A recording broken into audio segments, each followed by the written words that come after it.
मेरे प्रिय मित्रों, आइए स्वाध्याय के 62वीं संस्कृत साहित्य के 19वीं संगणक प्रौद्योगिकी के 21वीं पाठशाला में आइए प्रवेश करें। और यहाँ पर परिवर्तन है। संगणक प्रौद्योगिकी के अंतर्गत आज हम 3 दिवसीय यहाँ पर दीपोत उत्सव कार्यक्रम हो रहा है, जहां पर हम श्रीमद् भगवद गीता पर चर्चा करेंगे 3 दिन 7 सत्रों में।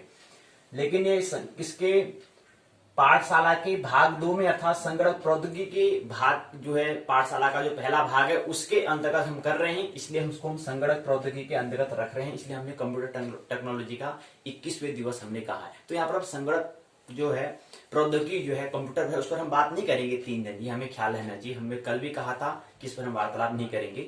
हम बात क्या करेंगे, यहाँ पर दीपोत उत्सव जो कार्यक्रम है उससे संबंधित कुछ बात करेंगे। आइए प्रवेश करें। जैसा कि हम जानते हैं 13 नवंबर 2020 भूमंच ज्योतिष पाठशाला स्वाध्याय दिवस 62वां, संस्कृत साहित्य का 19वां, संगणक प्रौद्योगिकी का 21वां। हम जानते हैं पाठशाला के 2 भाग होते हैं।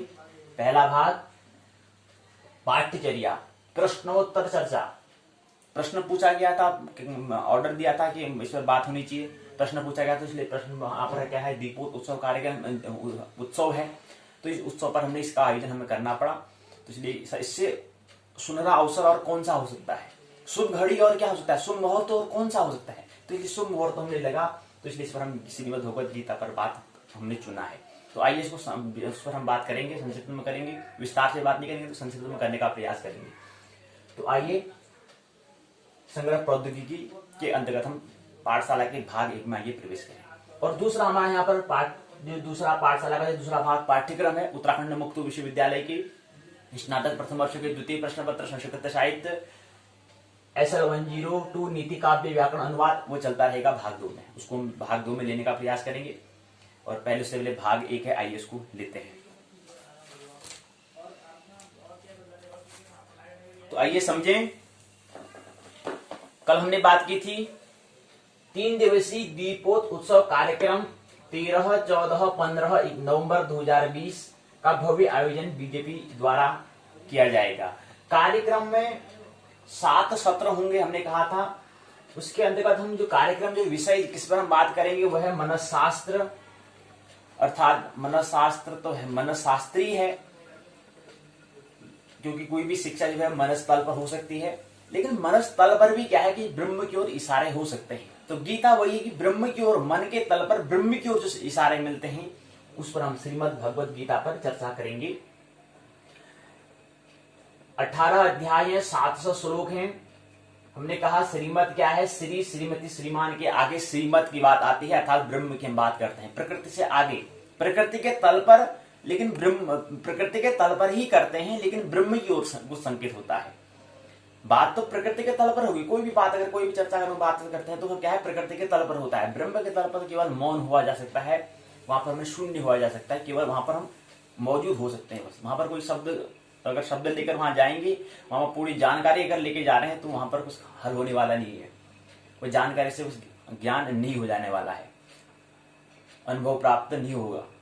तो इसलिए वो निशब्द है, वो शब्द में नहीं तोला जा सकता है। उपनिषद कहते हैं नीति नीति, यह भी नहीं, यह भी नहीं है, यह भी नहीं है, यह भी नहीं है, तो है क्या।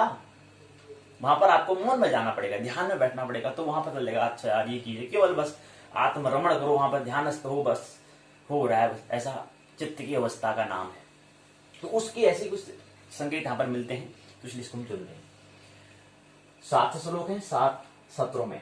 पहले प्रथम दिवस में आइए, प्रथम दिवस में हम प्रवेश करें और सत्र 1 में, पहले सत्र में आइए प्रवेश करें। सत्र पहले दिन में 2 सत्र होंगे। पहला सत्र में आप प्रवेश करते हैं और पहले सत्र में प्रथम, क्योंकि 7 सत्र हैं और 700 श्लोक हैं, तो प्रति सत्र में 100 श्लोक को लेंगे, 100 श्लोकों को लेंगे, 100 मंत्र को लेंगे, तो बन जाएंगे 7 सत्र में 700 श्लोक हो जाएंगे। तो प्रथम सत्र में 100 श्लोक, अर्थात प्रथम दिवस में 200 श्लोकों को हम लेने का प्रयास करेंगे। द्वितीय दिवस में हम 100, 2, 300 श्लोकों को लेने का प्रयास करेंगे। 3, 2, 5 बच जाते हैं 200 श्लोक। 200 श्लोक को हम तृतीय दिवस में, अर्थात कौन सा, 15 नवंबर को 13 को आज जो होगी 13 नवंबर होगी, आज हम 200 श्लोक को लेंगे।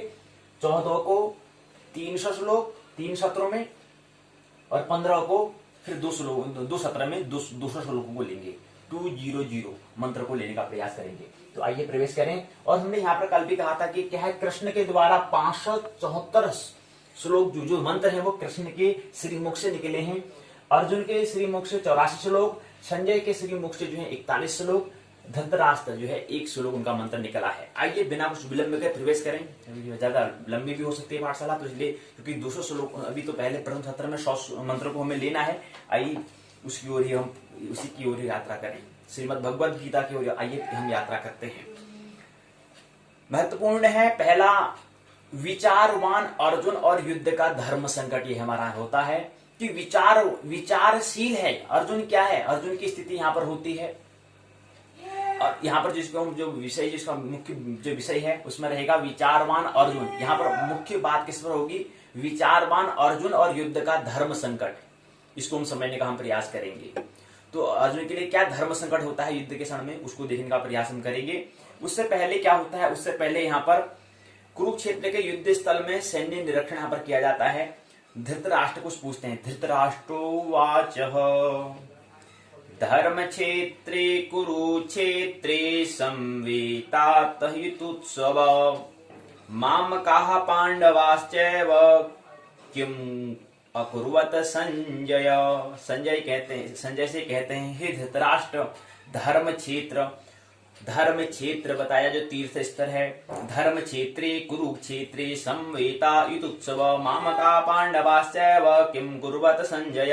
हे संजय बताओ वहां पर क्या हो रहा है। जो धर्म क्षेत्र जो है, जो कुरुक्षेत्र है, वो उसको धर्म क्षेत्र भी कहते हैं। वहां पर मेरी और पांडव पुत्रों ने क्या किया, बताओ इसको। तो इसके उत्तर में उससे पहले कुछ बातें।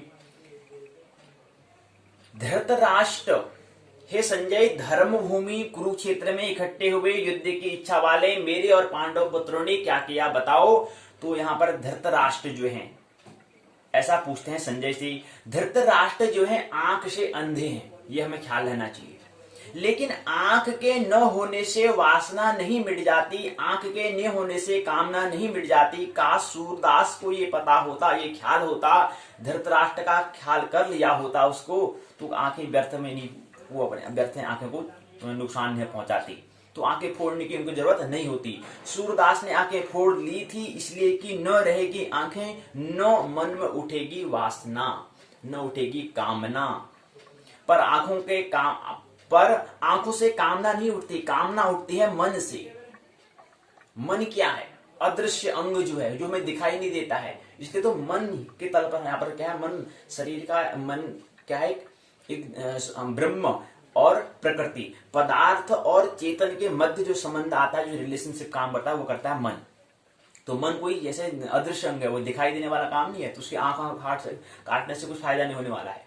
और वैसे भी जो भी इंद्रियां, जो ज्ञानेंद्रियां, जो कर्मेंद्रियां, जो 10 इंद्रियां हैं, वो क्या है, तटस्थ हैं। ये हमें ख्याल रहना चाहिए, ये क्या है, तटस्थ हैं। काश सूरदास को ख्याल, धृतराष्ट्र का ख्याल कर लेती। आंखें फूट भी जाए, फोड़ भी डाली जाए तो वासना का अंत नहीं होता है। गीता की यह अद्भुत कथा एक अंधे आदमी की जिज्ञासा शुरू होती है। तो धृतराष्ट्र जिज्ञासा कर रहे हैं, असल में इस जगत में सारी कथाएं बंद हो जाए अगर अंधा आदमी न हो। इस जीवन की सारी कथाएं अंधे आदमी की जिज्ञासा शुरू होती है। अंधा आदमी भी देखना चाहता है कि उसे दिखाई नहीं पड़ता है, बहरा भी सुनना चाहता है, उसे सुनाई नहीं पड़ता है। सारी इंद्रियां भी खो जाएं तो भी मन के भीतर छिपी हुई वृत्तियों का कोई विनाश नहीं होता। ये हमें ख्याल रहना चाहिए। तो पहली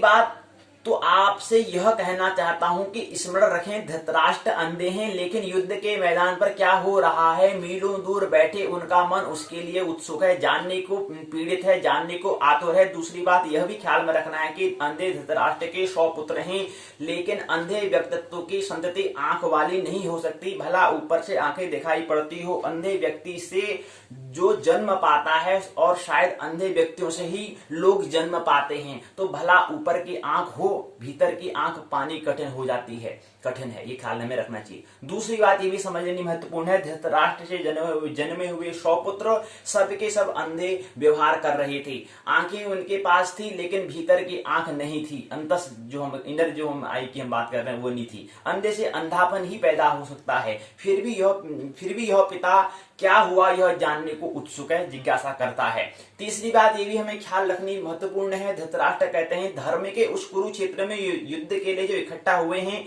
जिस दिन धर्म के क्षेत्र में भी हमें युद्ध करना पड़े, उस दिन धर्म क्षेत्र नहीं रह जाता।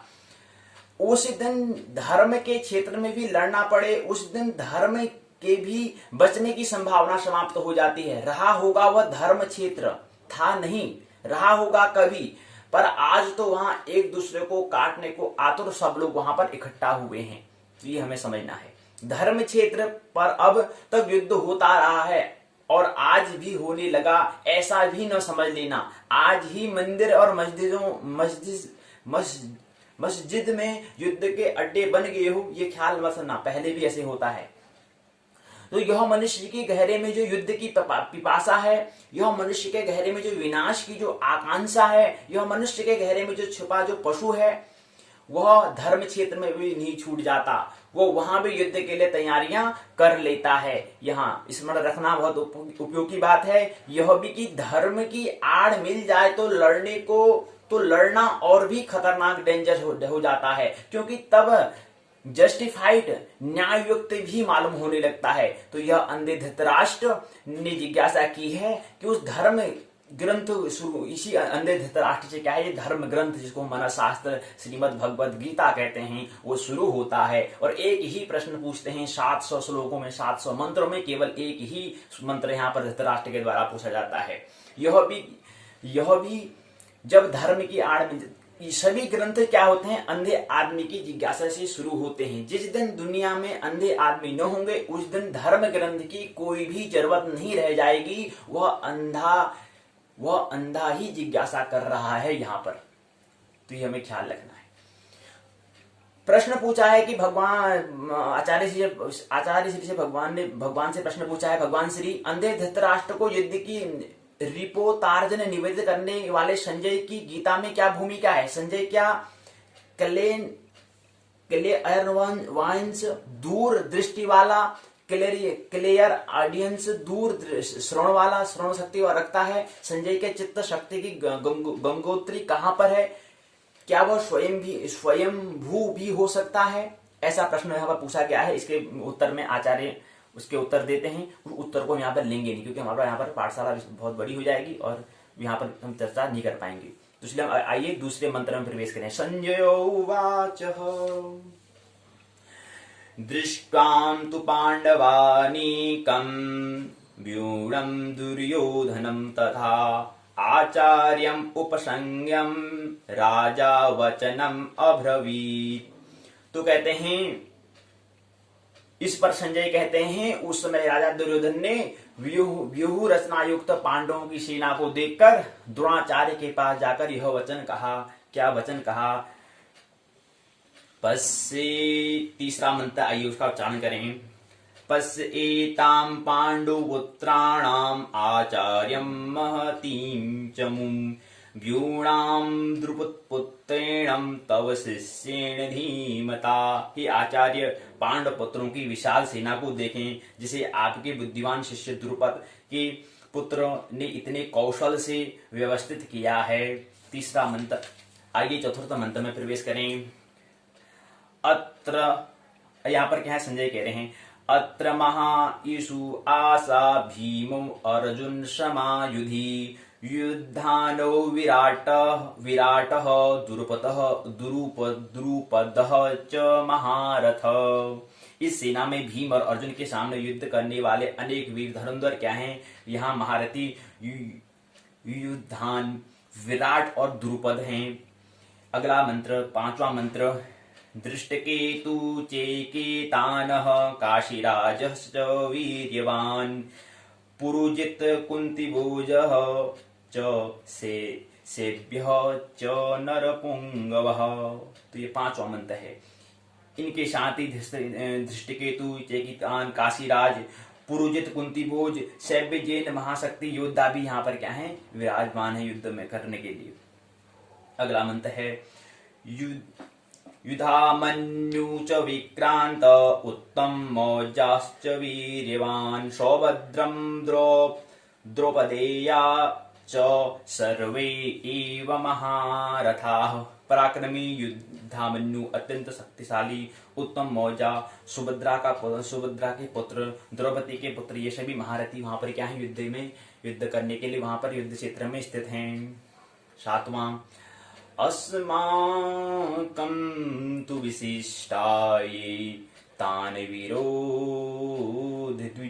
उत्तम नायका मम सैन्यस्य संज्ञा अर्थम तान भ्रमीति। किंतु हे ब्राह्मण श्रेष्ठ, आपकी सूचना के लिए मैं अपनी सेना के उन नायकों के विषय में बताता हूँ जो मेरी सेना को संचालित करने में विशेष रूप से निपुण हैं। आठवां भवान भीष्म च कर्णः च कृपः च समितिञ्जय अश्वत्थामा विकर्णः च सोमदत्ती तथा एव च। मेरी सेना में स्वयं था आप भीष्म, कर्ण, कृपाचार्य, अश्वत्थामा, विकर्ण, सोमदत्त का पुत्र भूरिश्रवा आदि हैं जो युद्ध में सदैव विजयी रहे हैं। नवा अन्ये च बहवः शूराः मतर्थे व्यक्तजीविताः नाना शस्त्र प्रहरणाः सर्वे युद्ध विशारदा। ऐसे अन्य अनेक वीर भी हैं जो मेरे लिए अपना जीवन त्यागने के लिए उद्यत हैं। वे विविध प्रकार के हथियारों से सुसज्जित हैं, युद्ध विद्या में निपुण हैं। दसवां मंत्र अपर्याप्तं तत् अस्माकं बलं भीष्मम् अभिरक्षितं पर्याप्तं तु इदम् एतां बलं भीम अभिरक्षितं। कहते हैं हमारी शक्ति अपरिमेय है, हम सब पितामह द्वारा भलीभांति संरक्षित हैं, जबकि पांडवों की शक्ति भीम द्वारा भलीभांति संरक्षित होकर भी क्या है, सीमित है। यहाँ पर एक बात और बता दी कि क्या है, भीम के द्वारा यहाँ पर बता रहे हैं। भीम यहाँ पर क्या कहते हैं कि दुर्योधन कह रहा है कि दुर्योधन की दृष्टि क्या हो रही है कि यहाँ पर ये पूरा युद्ध क्या होगा, पूरा केंद्र में क्या होगा, भीम होगा, ऐसा दृष्टि उनके अंदर आती है। इसलिए कह रहे हैं, क्या कह रहे हैं कि पूरी ये पांडवों की शक्ति भीम द्वारा भलीभांति संरक्षित होकर भी सीमित है। ये 10वां मंत्र में क्या कहते हैं, ऐसे दुर्योधन कहते हैं कि क्या है, केंद्र पर भीम होगा, लेकिन केंद्र पर कौन है, अर्जुन है। इसका दुर्योधन को ख्याल नहीं है, ऐसा ख्याल दुर्योधन को नहीं है। 11वां मंत्र है अन्येषु च सर्वेषु यथा भागन् अवस्थिता भीष्मम् एव अभिरक्षन्तु भवन्तः सर्वे एव हि। अतएव सैन्य व्यूह में अपने अपने मोर्चे पर खड़े हुए आप सभी भीष्म पितामह को पूरी सहायता दें, ऐसा यहाँ पर कहते हैं 11वें मंत्र में। 12वें मंत्र में तस्य संजयन् हर्षं कुरु वृद्ध पितामह सिंहनादं विनद्यम उच्चे शंखम दम्भो प्रतापवान। तब कुरुवंश के वही वृद्ध परम प्रतापी एवं वृद्ध पितामह ने सिंह गर्जना की ध्वनि करने वाले शंख को उच्च स्वर से बजाया, जिससे दुर्योधन को हर्ष हुआ। 13वां मंत्र है ततः संकाश्चर्यः च पांडव आनक गोमुखा सहसा एव अभिहंत शब्दम तमूल अभवत। तत्पश्चात शंख नगाड़े विगुल तुरही सिंह एक ही साथ बज उठे, वह समेत स्वर अत्यंत कोलाहलपूर्ण वहां पर था उस समय। 14वां मंत्र ततः श्वेते हर्ये युक्ते महति स्यन्दने स्ततौ माधव पांडव च एव दिव्यो शंको प्रदम्मतु। दूसरी ओर से श्वेत घोड़ों द्वारा खींचे जाने वाले विशाल रथ पर आसीन कृष्ण और अर्जुन ने अपने अपने दिव्य शंख बजाए। 15वां पांचजन्यम ह्रीकेशः देवदत्तं धनंजय पौंडम दम्बो महाशंकम भीमकर्मा वृकोदरः। भगवान कृष्ण ने अपना पांचजन्य शंख बजाया, अर्जुन ने देवदत्त शंख बजाया, अति भोजी और अति मानवीय कार्य करने वाले भीम ने प्रौंड नामक शंख बजाया। अगला मंत्र है 16वां। अनंत विजय राजा कुंती पुत्र युधिष्ठिर नकुलः सहदेवश्च सुघोष मणिपुष्पकौ काश्य च परम ईशु आशः शिखंडी च महारथ धृष्टुम विराटश्च सात्विकी च अपराजित। अगला द्रुपदः द्रौपदेया च सर्वेशं पृथ्वीपते सौभद्रः च महाभाऊ शंखान दम्बो पृथक पृथक। तो यहाँ पर 3, 16, 17, 18वां 3 श्लोक यहाँ पर दिए हुए हैं। 3 मंत्र यहाँ पर। हे राजन, कुंती पुत्र राजा युधिष्ठिर ने अपना अनंत विजय नामक शंख बजाया तथा नकुल सहदेव ने सुघोष और मणिपुष्पक शंख बजाए। महान धुरंधर काशीराज परम योद्धा शिखंडी द्रुपद दृष्टुदुम विराट अजय सात्विकी द्रुपद द्रौपदी के पुत्र तथा सुभद्रा के महाभाव पुत्र सभी ने अपने शंख क्या है बजाई। 19वां। स्वघोषो धृतराष्ट्राणां हृदयानि व्ययदारयत् नभश्च पृथ्वीं च एवं तमूल अभ्युनुदायन। इन विभिन्न शंखों की ध्वनि कोलाहल वहां पर बन गया जो आकाश तथा पृथ्वी को शब्दायमान करते हुए धृतराष्ट्र के पुत्रों के हृदय को विदीर्ण करने लगी।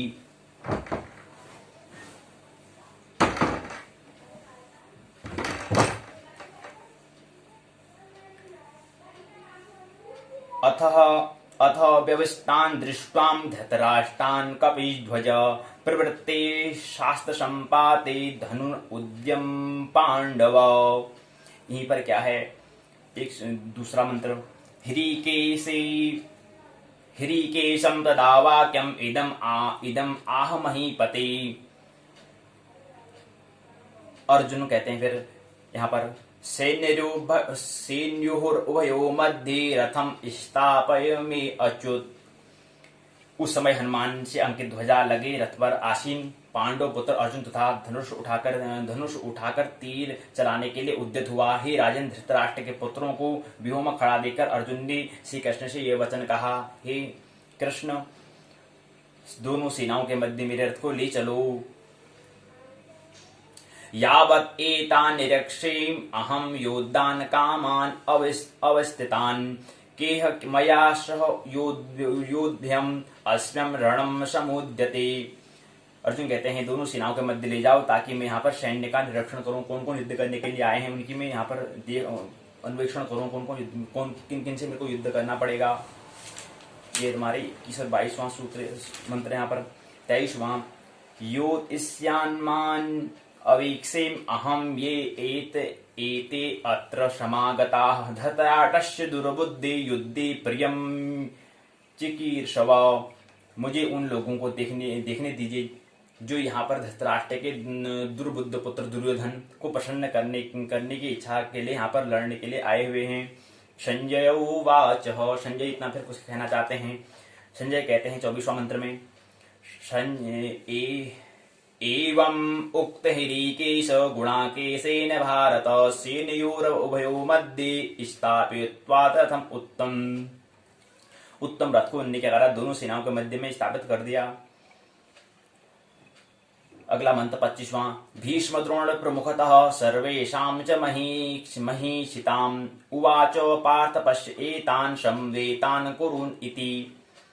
भीष्म द्रोण विश्व भर के अन्य समस्त राजाओं के सामने भगवान ने अर्जुन से कहा, हे पार्थ, यहाँ पर एकत्र सारे कुरुओं को देखो, अपने जिनसे युद्ध करना है अपने शत्रुओं को देखो।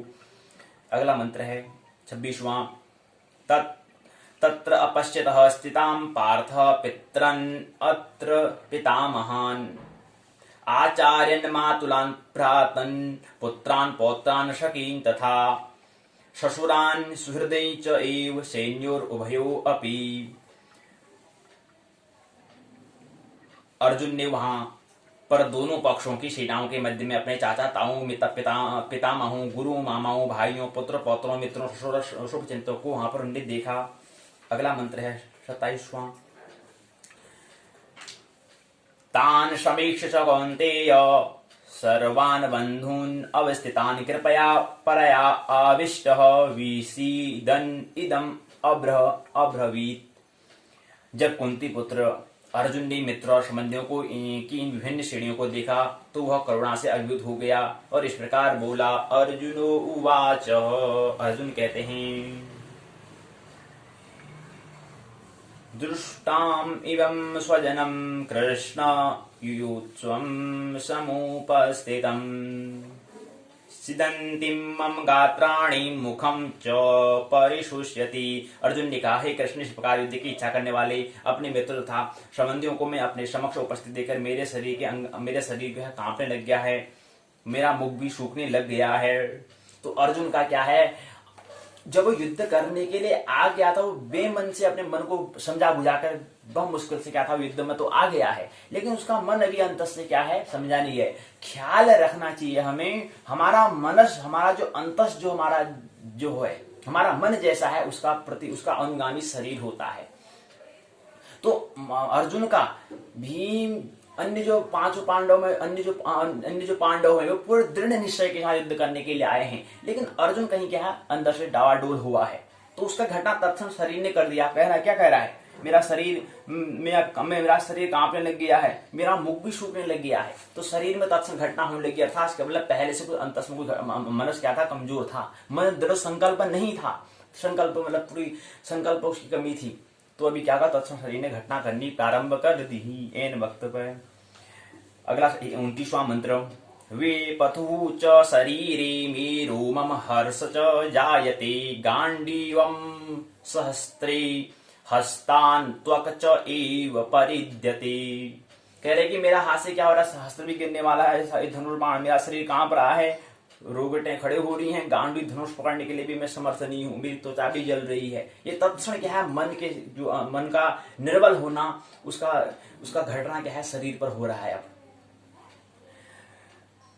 निश्चित ही अर्जुन का मन क्या है, कमजोर रहा होगा, इसलिए शरीर पर क्या हो रही, घटना हो रही है। कभी आपने गौर किया, बुखार आता है, शरीर क्या हो जाता है, बदन जो होता है गर्म हो जाता है, क्या मतलब है इसका, कभी विचार किया?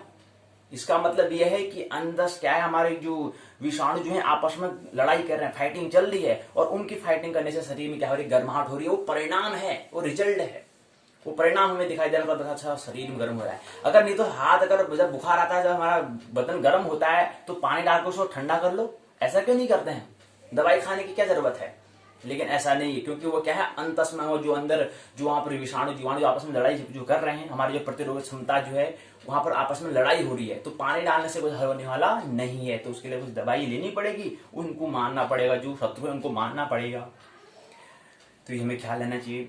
29वां में कह रहे हैं, वे पतु च शरीरे मे रोमम हर्ष च जायते गांडीवम सहस्त्रे हस्तान त्वम च एव परिद्यते।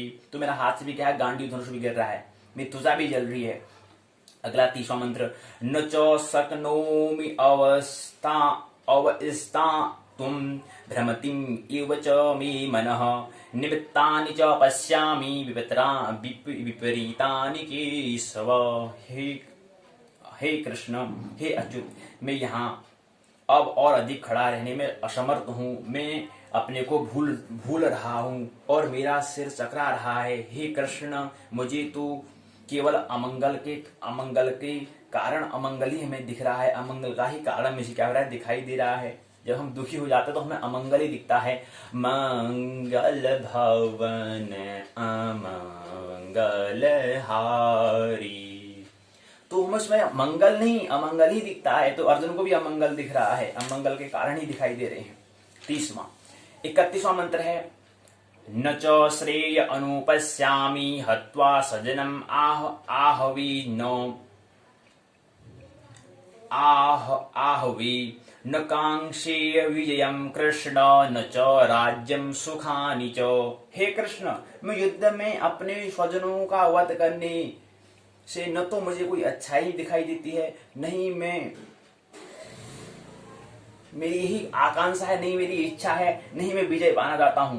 मैं उनके लिए किस प्रकार विजय करूंगा? राज्य सुख की मेरी इच्छा नहीं है, मैं नहीं रखता हूं राज्य पाने की इच्छा। ऐसा अर्जुन कहने लग गया। 31वें मंत्र में कह रहा है, प्रथम अध्याय में। अगला मंत्र 32, 33, 34 और 35 मंत्र। किं न राजेन गोविंद किं भोगे जीवितेन वा येषाम् अर्थे कांक्षितं न राज्यं भोगा सुखानि च ते इमे अवस्थिता युद्धे प्राणान् त्यक्ता धनानि च आचार्य पितरः पुत्रा तथा एव च पितामहः मातुला ससुरा पौत्रा शालाः सम्बन्धी तथा एतान्न हन्तु इच्छामि ग्रन्थः अपि मधुसूदन अपि त्रैलोक्यराजस्य हेतुः किं नु मही कृते निहत्यं धृतराष्ट्रान्न का प्रतिम स्यात् जनार्दनम। हे गोविंद, हमें राज्य सुख अथवा इस जीवन से क्या लाभ होगा जब अपने ही नहीं रहेंगे। क्योंकि जिनके लिए मैं युद्ध कर रहा हूँ, जिसके लिए मैं विजय चाह रहा हूँ, वही जब नहीं रहेंगे तो फिर क्या फायदा। फिर दिखाऊंगा किसको मैं? दिखाने वाले ही जिनको दिखाऊंगा कि हाँ मेरे पास बड़ा पद है, चीजें है, मैंने पा लिया है, वही नहीं रहेंगे तो फिर क्या फायदा।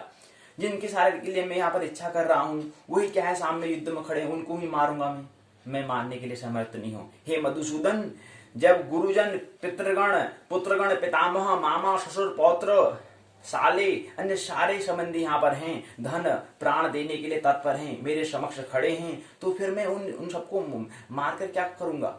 सबको क्यों मारना चाहता हूँ? भले ही वो मुझे क्यों न मार दे, भले वो मेरे को मार दे, लेकिन मैं मारना नहीं चाहता क्योंकि वो मेरे अपने हैं, मैं नहीं मारना चाहता हूँ।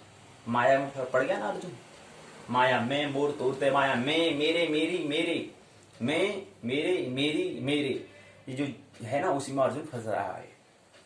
तो यहाँ पर कृष्ण की क्या भूमिका होती है, 574 मंत्रों में क्या रहेगी भूमिका, उसको समझे। और अर्जुन की 84 मंत्रों में क्या भूमिका रहती है, इसको समझे। तो अभी अर्जुन की बात फिर अर्जुन को सुनो, फिर बाद में अर्जुन सुनता है। हे मधुसूदन, सब जो हमारे क्या हैं यही नहीं रहेंगे तो मैं किसके लिए युद्ध करूंगा? मेरे समक्ष खड़े हैं तो फिर मैं, अगर भले ही वो मेरे को मार दे तो मैं अच्छा मैं समर्थ हूँ, मैं स्वीकार कर लूंगा, कोई बात नहीं, लेकिन मैं नहीं मारना चाहूंगा, मैं नहीं मारूंगा। जीवों को पालक, मैं इन सबके साथ लड़ाई के लिए तैयार नहीं हूँ, भले ही बदले में मुझे तीनों लोगों को ही क्यों नहीं मिल जाए, त्रिलोक का ही राज्य क्यों नहीं मिल जाए, लेकिन मैं मारने वाला नहीं हूँ। इस पृथ्वी की बात तो छोड़ो, मैं तीन त्रिलोक का राज्य भी पाने वाला नहीं हूँ। भला धृतराष्ट्र के पुत्रों को मारकर हमें कौन सी प्रसन्नता मिलेगी, कौन सा हमको आनंद मिलेगा, कौन सा हमको रस मिलेगा? तो इसी क्रम में आगे यहाँ पर 32, 33, 34, 35 श्लोक में मंत्र में यह होता है। 36वें मंत्र में पापम एव आश्रयेत अस्मान हत्वा एतान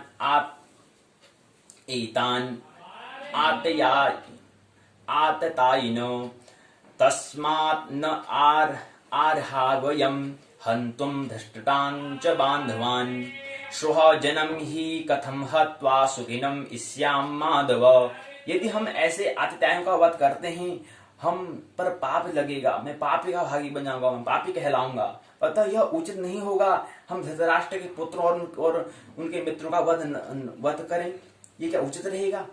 हे लक्ष्मीपति कृष्ण, इससे हमें क्या लाभ होगा? अपने ही कुटुंबियों को, सगे संबंधियों को, रिश्तेदारों को मारकर मैं किस प्रकार से सुखी रह सकूंगा? बताओ ना कृष्ण, बताओ। अर्जुन पूछ रहा है कृष्ण से, बताओ ना क्या मिलेगा, क्या फायदा रहेगा?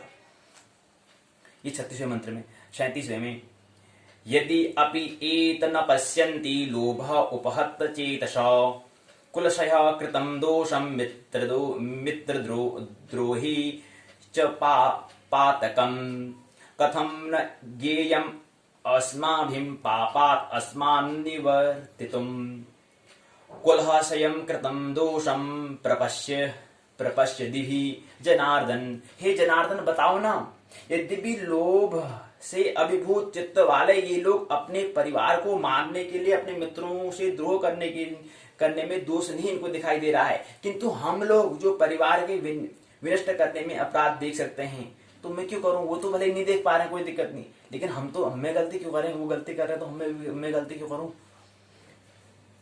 ऐसे पाप कर्मों में क्यों प्रवृत्त हूं? वो तो हो रहे, कोई बात नहीं, मैं गलती क्यों कर रहा हूं?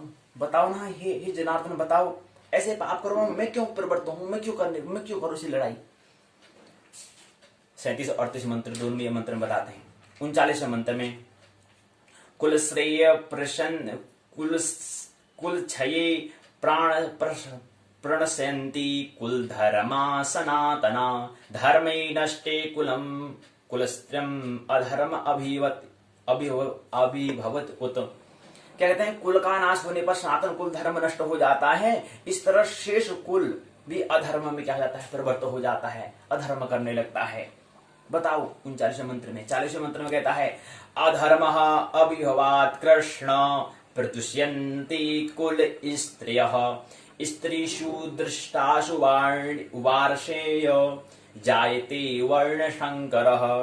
हे कृष्ण, जब कुल में अधर्म प्रमुख हो जाता है, कुल की स्त्रियां दूषित हो जाती हैं और स्त्री तत्व के पतन से वर्ण शंकर अवांछित संतानें उत्पन्न होती हैं। ऐसा 40वें मंत्र में, पहले अध्याय के 40वें मंत्र में अर्जुन कहता है। 41वें मंत्र में अर्जुन कहते हैं शंकर नरकाय एव कुलघ्राणाम कुलस्य च पतन्ति पितरः हि एषां लुप्त पिंड उदक क्रियाः। अवांछित संतानों की वृद्धि से निश्चय ही परिवार के लिए सभी पारिवारिक परंपराएं को विनष्ट करने वाले के लिए नरक की योनि प्राप्त होती है। ऐसे पतन कुल से पितर लोग गिर जाते हैं, क्योंकि उनके जल और पिंड दान देने की क्रियाएं भी समाप्त हो जाती हैं। 42वें मंत्र में दोषे एतेष कुलघानां वर्णशंकर कारके उत साध्यन्ते जाति धर्मा कुल धर्मा च शाश्वताः। जो लोग कुल परंपरा को नष्ट करते हैं, इस समय अवांछित संतानें जन्म लेती हैं। उनके दुष्कर्मों से समस्त प्रकार की सामुदायिक योजनाएं तथा पारिवारिक कल्याण कार्य विनष्ट हो जाते हैं। 43वें मंत्र में कहता है उत्सन्न कुल धर्माणाम मनुष्याणाम जनार्दन नरके नियतम वासः भवति इति अनुशुसुम। हे प्रजापालक कृष्ण, मैंने गुरु परंपरा से सुना है, जो लोग कुल धर्म का विनाश करते हैं वे सदैव नरक के वासी होते हैं, नरक उनमें पड़ते हैं। 43वें मंत्र में, 44वें मंत्र में अहोवतः महत् पापम कर्तुम व्यवस्थिता वयम यत राज्यम सुखम लोभेन हंतुम स्वजनम उद्यता। हे अर्जुन, हे कृष्ण, अर्जुन कहता है कृष्ण से, हे कृष्ण, कितने आश्चर्य की बात है, हम सब जघन्य पाप कर्म के लिए उद्यत हुए हैं। राज्य सुख भोगने की इच्छा के लिए प्रेरित होकर प्रेरणा लेकर हम सब अपने संबंधियों को ही मारने में तुले पड़े हैं। हम सभी पागल हो गए हैं। ऐसा क्या है? ऐसा अर्जुन कृष्ण को उपदेश दे रहा है, कह रहा है। 45वें मंत्र में क्या कहता है अर्जुन?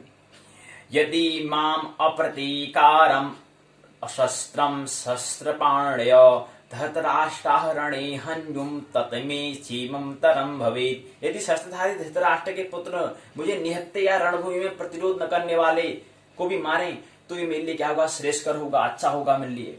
इतने में संजय कुछ कहना चाहते हैं। संजय उवाच एवं उक्त्वाम अर्जुनः शंखीं रथ उपस्थिते उपाविशत् विसृज्य सशरम चापम शोकम सविघ्नमानस। संजय ने कहा, युद्ध भूमि में इस प्रकार कहकर अर्जुन ने अपना धनुष और बाण को रख लिया। शोक संतप्त चित्त होकर के रथ के आसन, रथ के पिछले भाग में क्या हुआ? बैठ गया। और यहीं पर क्या है? 47वां श्लोक यहाँ पर जो है पूर्ण होते हैं। तो प्रथम अध्याय में क्या है? 47 मंत्र हैं, 47 मंत्र हैं, और यहीं पर क्या है? प्रथम अध्याय पूर्ण होता है। आइए उससे संबंधित पहले कुछ बातें समझे, फिर द्वितीय अध्याय में प्रवेश करें।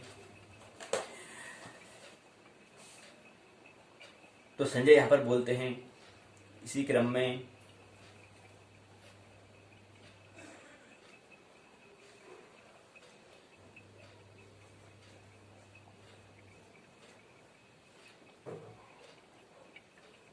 मनुष्य का मन जब हीनता की ग्रंथि से इनफीरियरिटी कॉम्प्लेक्स से पीड़ित होता है, जब मनुष्य का मन अपने को भीतर से हीन समझता है, तब सदा ही अपनी श्रेष्ठता की चर्चा शुरू होती है। अपनी श्रेष्ठ की हम क्या करते हैं? चर्चा करते हैं। लेकिन जब हीन व्यक्ति नहीं होते, तब सदा ही दूसरों की श्रेष्ठता से हम चर्चा शुरू करते हैं। तो दुर्योधन यहाँ पर कहता है कि द्रोणाचार्य से पांडवों की सेना द्रोणाचार्य से कहता है पांडवों की सेना में कौन कौन से महारथी, उसने अपनी बात नहीं की है। तो यहाँ पर एक बात क्या होती है, एक बात जो हमें ख्याल में रखनी है, मनुष्य का मन जब हीनता की ग्रंथि से पीड़ित हो जाता है तब जब मनुष्य अपने को भीतर से हीन समझता है तब वह अपनी श्रेष्ठता से शुरू चर्चा नहीं करता है, अपनी श्रेष्ठता से चर्चा शुरू करता है। लेकिन जब हीन व्यक्ति नहीं होते हैं तब क्या करता है, अपनी श्रेष्ठता से चर्चा शुरू करता है। लेकिन जब हीन व्यक्ति नहीं होते हैं तब सदा ही दूसरों से कहता है श्रेष्ठता, दूसरों की अच्छाई की बात करता है।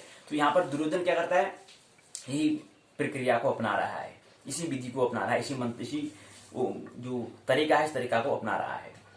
तो क्या है, जब मनुष्य का मन अपने को भीतर से हीन समझता है तब सदा ही अपनी श्रेष्ठता की चर्चा, अपनी बड़ाई से शुरू करता है। जब क्या होता है, जब मन भीतर हीन समझता है जब अपने आप को।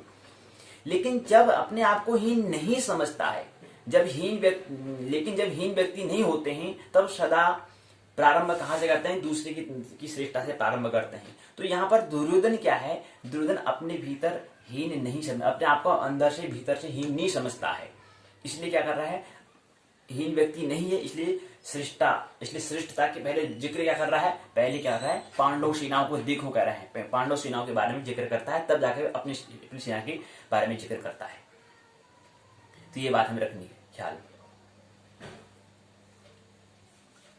एक बात और है, महत्वपूर्ण बात यह है कि दुर्योधन जैसा बुरा आदमी एक बहुत ही शुभ ढंग से चर्चा को शुरू कर रहा है। कह रहे हैं कि देखो विपरीत, मतलब पांडवों की सेना को देखो, जबकि दुर्योधन का आचरण कैसा है हम समझते हैं, उसका आचरण कैसा है, लेकिन कितने अच्छे ढंग से, शुभ ढंग से उसको क्या कर रहा है, प्रारंभ कर रहा है। तो उसको समझता है, वो अंदर से समझता है कि अपने आप को हीन नहीं समझता है, इसलिए प्रारंभ पहले वहां से करता है।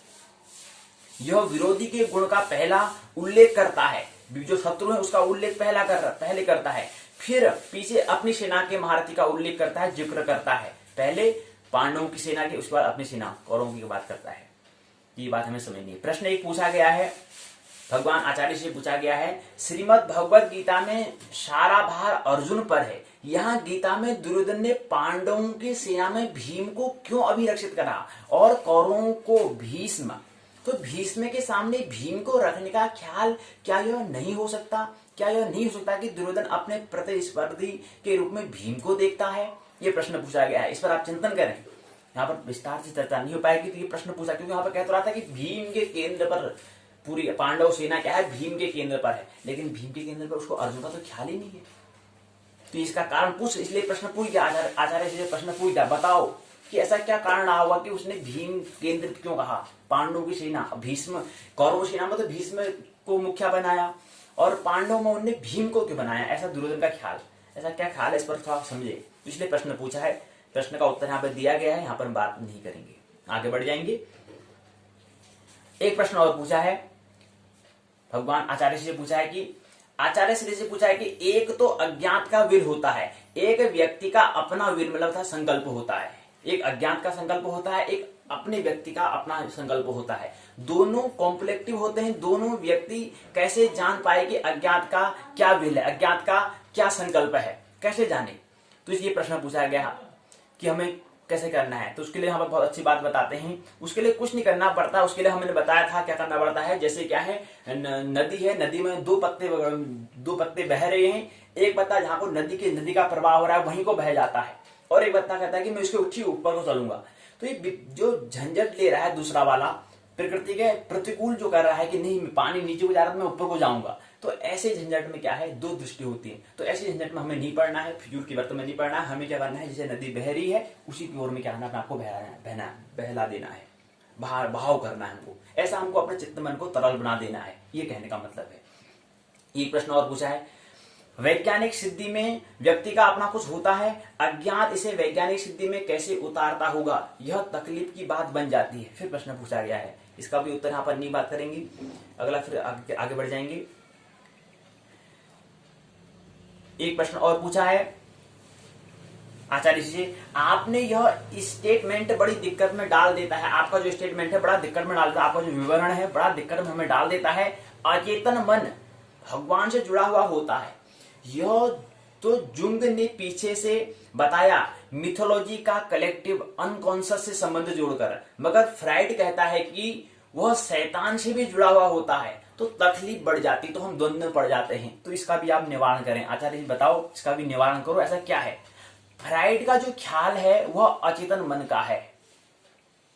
अचेतन मन है हमारा, वह भगवान से ही नहीं शैतान से भी जुड़ा हुआ होता है। असल में भगवान और शैतान हमारे शब्द हैं। जब किसी चीज को हम पसंद नहीं करते हैं तो हम कहते हैं शैतान से जुड़ा है, और जब हम किसी चीज को पसंद करते हैं तो हम कहते हैं कि भगवान से जुड़ा है। लेकिन मैं इतना ही कह रहा हूं कि अज्ञात से जुड़ा है। अज्ञात मेरे लिए भगवान है, भगवान में मेरे लिए शैतान समाविष्ट है, उससे अलग नहीं है। क्योंकि प्रकृति के शैतान क्या है? प्रकृति के गुण के अंतर्गत ही आ जाता है, सत्व रजतम। तो तमस जो प्रधान होगा वो शैतान हो जाएगा, रजस जो होगा वो भगवान हो जाएगा, या मध्य श्रेणी का हो जाएगा। ये बात ख्याल है। ये प्रश्न पूछा, इसका निवारण यहाँ पर दिया गया। पूरी बात ऐसे वहां बताई गई है, फिर आगे अगले मंत्र में प्रवेश किए गए हैं। एक प्रश्न और पूछा है, भीष्म ने गगन भेदी शंखनाद के प्रतिशब्द में कृष्ण ने शंखनाद करते हैं भीष्म के, क्योंकि वहां का मुख्य जो भीष्म है। भीष्म के गगन भेदी शंखनाद के प्रतिशब्द में कृष्ण शंखनाद करते हैं, तो क्या उनकी शंख ध्वनि एक्शन के बजाय रिएक्शन का काम नहीं कर रही है?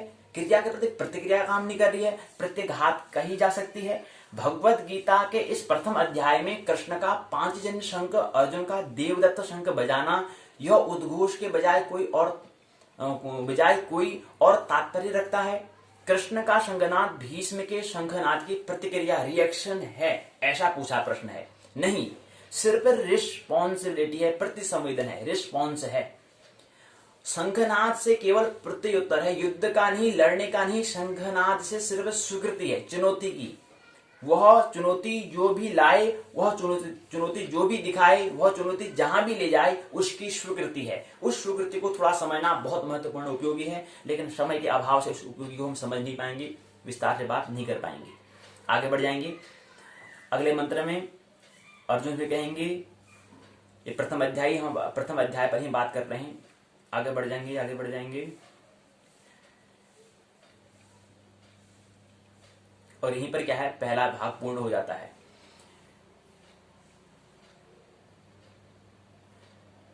दूसरे भाग में पढ़ जाएंगे। पहला भाग था विचारवान अर्जुन और युद्ध। यहाँ पर क्या है, आचार्य श्री के द्वारा आपको प्रश्न किया गया है। आज थोड़ा यहाँ पर बता दें, यहाँ पर आचार्य श्री के द्वारा क्या है, गीता पर उन्होंने वक्तव्य कहा है। तो उनके यहाँ पर क्या है, 8 गीता में 700 श्लोक हैं। उन 700 श्लोकों में उन्होंने 8 किताबों में बताया है। क्या करा है, श्लोक है जो मंत्र हैं, मंत्र को लिए हैं। मंत्र को लेने के बाद उन्होंने क्या करा, बीच में जो वहां पर जो शिष्य थे, जो वहां पर जो मित्र थे, मित्रों ने प्रश्न पूछा, उनके प्रश्न के उत्तर दिए। तो मंत्र भी लिए, प्रश्न के उत्तर भी लिए। इतनी बड़ी गीता हो गई कि उसको 8 पुस्तक में लाना पड़ा। तो कुल मिला के 8 पुस्तक है। तो ये पहला जो प्रवचन है पूर्ण होता है। पहला प्रवचन विचारवान अर्जुन और युद्ध, ये भाग पहला पूर्ण होता है। दूसरे प्रवचन में प्रवेश करते हैं। दूसरे प्रवचन में आचार्य श्री ने उसका नाम दिया है अर्जुन के विषाद का मनोविश्लेषण, हमने नाम दिया है। इस भाग में प्रवेश करेंगे। इस भाग में क्या है, इस भाग में 23वां श्लोक से फिर आगे बढ़ता है। पहला अध्याय चल रहा है अभी, वही आगे क्रम बढ़ता जाएगा। पूरी उसमें पर बताया गया है, पूरी बात हुई है, लेकिन बीच बीच में प्रश्न भी दिए हुए हैं। प्रश्न लिया इसलिए बहुत बड़ी पुस्तक हो जाती है। इसकी 8 भाग इसके करने होते हैं। 8 भाग में रखा गया है पूरे 18 अध्याय को। एक प्रश्न पूछा है भगवान से, अर्जुन युद्ध भूमि पर गया, उसने स्वजन, गुरुजन और मित्रों को देखा तो शोक से भर गया, विषाद हुआ उसको, उसका चित्त हिंसक था। युद्ध भूमि पर दुर्योधन भी था, युधिष्ठिर भी था, द्रोणाचार्य भी थे, और भी जो बहुत थे, उनके लिए भी स्वजन मित्र थे, उनका भी चिंता, हिंसा या ममत्व से भरा हुआ था। तो अर्जुन को ही सर्व विषाद क्यों हुआ, औरों को क्यों नहीं हुआ? औरों के पास भी तो मन है। निश्चय ही दुर्योधन भी वहां पर था और योद्धा और भी वहां थे, उनको विषाद क्यों नहीं हुआ? वे भी ममत्व से भरे लोग थे, वे भी हिंसा से भरे हुए लोग थे, नहीं हुआ। क्या वजह है, क्या कारण है? बताओ आचार्य श्री, बताओ ऐसा क्या कारण है? हिंसा भी अंधी हो सकती है, विचारहीन हो सकती है। ममत्व भी अंधा हो सकता है, विचारहीन हो सकता है। हिंसा भी आंख वाली हो सकती है, विचार पूर्ण हो सकती है। ममत्व भी आंख वाला हो सकता है, विचार पूर्ण हो सकता है। तो ऐसा क्या कारण है? वही पूरा क्रम जो है प्रश्न का उत्तर देते हैं। पूरा वही क्रम आगे बढ़ रहा है। ये सुबह उनने बताया था, शाम के प्रवचन में बताया उनने। अर्जुन एक तनाव है, हमने कहा अर्जुन क्या है, विचारशील की अवस्था है। और भी लोग हैं, दुर्योधन भीम, वो भी उनका मन ममत्व से नहीं भरा, क्योंकि वो क्या है, विचारहीन हो सकते हैं, या हो सकता है कि निर्विचारशील में पहुंच गए हो। लेकिन अर्जुन क्या है, विचारशील है, इतना फिक्स है कि अर्जुन क्या है, विचार चित्तशील विचार। अर्जुन एक तनाव की बात है। नीत्शे ने कहा आदमी एक सेतु है, दी ब्रिज, दो अलग अलग पारों को जोड़ता हुआ। आदमी एक तनाव है, तो मनुष्य जीवन भी क्या है, तनावपूर्ण है। पशु कोई चिंता नहीं करता, पशु मस्त है भाई। पशु क्या है, विचारहीन है, वो विचारशील नहीं है, विचारहीन है, उन्हें कोई फिक्र नहीं है, आगे भविष्य की फिक्र नहीं है। लेकिन मनुष्य को फिक्र होगी, मनुष्य क्या है, विचारशील है। तो सुख को पा ले, परमात्मा हो जाए तो आनंद को पाले। लेकिन जब तक आदमी है तब तक सुखी नहीं रह सकता, तब तक आदमी आनंद भी नहीं पा सकता जब तक वो भगवान नहीं हो जाए। हमने कहा था कि श्रीमत जब तक भगवत्ता को प्राप्त न कर लिया था, मोक्ष निर्वाण को प्राप्त न कर ली, तब तक वो चिंतित रहेगा, क्योंकि निर्विचारशील की अवस्था आएगी। और मध्य इसके ठीक विपरीत है विचारहीन की अवस्था है, जैसे पशु है, उनको कोई फिक्र नहीं है भविष्य की। और एक ऐसी होती है कि संत महात्मा जो होते हैं वो भी निर्विचारशील, उनको भी कोई मस्त है अपने मस्ती में, क्योंकि वो क्या चुके हैं, विचारशील से आगे की यात्रा कर चुके हैं। ये चीज है, तो मन का इलाज उनका हो चुका है, मन का उपचार हो चुका है, तो नहीं पा सकता। लेकिन जब आदमी है तब तक वो सुखी नहीं पा सकता, आनंद नहीं पा सकता है। तब तक सुख और आनंद के बीच में सिर्फ खिंचाव होगा, एंजाइटी और तनाव भरा हुआ होगा। इसलिए जब दोनों काम करते हैं जीवन में, शराब पीकर पशु हो जाते हैं, थोड़ा सुख मिलता है, सेक्स में थोड़ा हमें सुख मिलता है, पशु में उतर जाते हैं, नीचे गिर जाते हैं विचार से, तो थोड़ा और सुख हमें मिलता है। दुनिया में शराब का इतना आकर्षण क्या कारण है, किसी और कारण से नहीं है। शराब हमें वापस पशु में ले जाती है, वापस हमें विचारहीन में ले जाती है। विचारशील जो हम कर रहे थे उससे हमें क्या कहते हैं, वापस हम पशु में तुल जाते हैं। पशु भी कोई विचार नहीं करते, क्योंकि विचारहीन है वो। जैसे छोटा बच्चा होता है, कोई विचार भी चली नहीं, मस्त है, अपने हंसी खेल रहा है, बस ऐसे पशु भी मस्त में है। लेकिन मनुष्य थोड़ा मध्य श्रेणी में है, तो वहां पर विचार चलते हैं। तो विचारशील से हमें क्या होना है, जैसे शराब पीते तो वो वापस हमें मूर्छा में ले जाता है, नींद में ले जाता है। इसलिए इसका आकर्षण क्यों है, इतनी शराब क्यों है, इतनी क्या कारण है शराबों का या गुटखा इत्यादि जो भी है, ड्रग्स है, इनका क्या वजूद है। इसका एक ही कारण है, मनुष्य वापस अपने पशु तुल्य में जाना चाहता है, इसलिए उसका सेवन करता है। यह हमें ख्याल रहनी चाहिए, यही कारण है।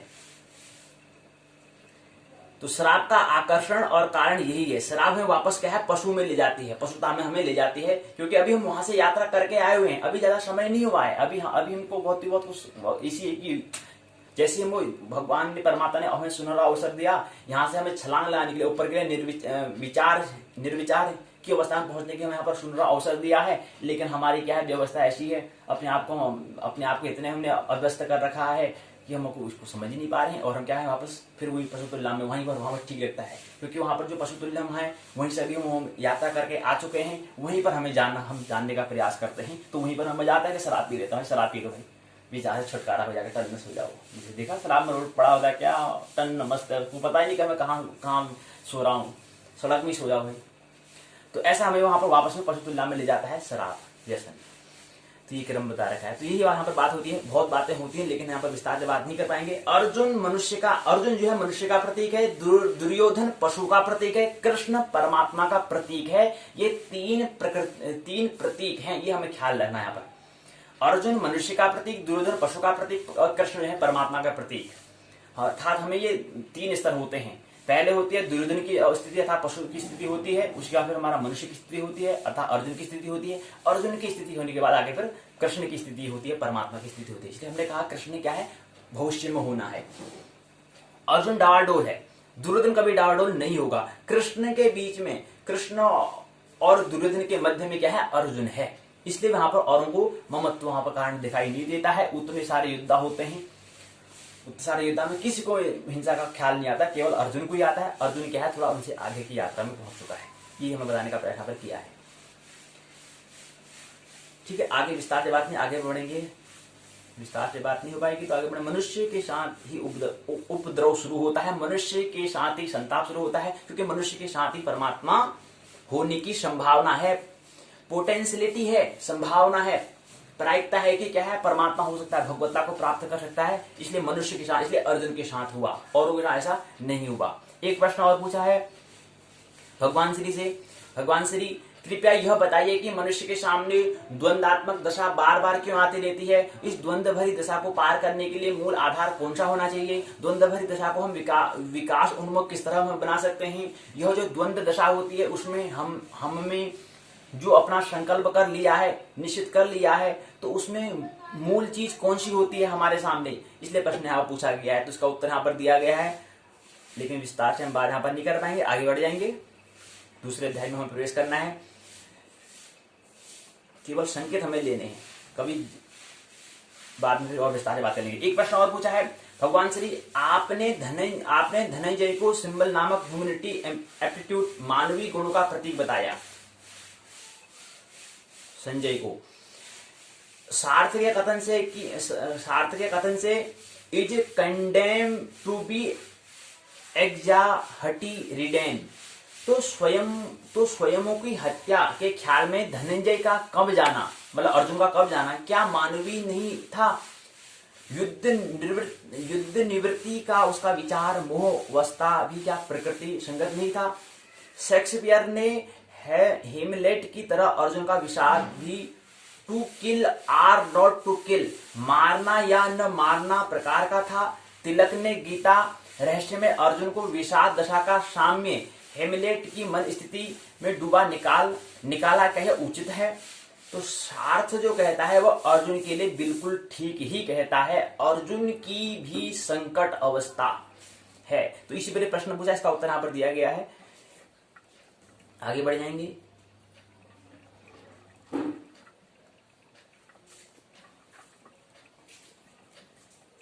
आगे फिर यहाँ पर मंत्र लिए गए, मंत्र को क्रम से आगे बात चल रही, चर्चा प्रवचन चलता आगे बढ़ता जाएगा।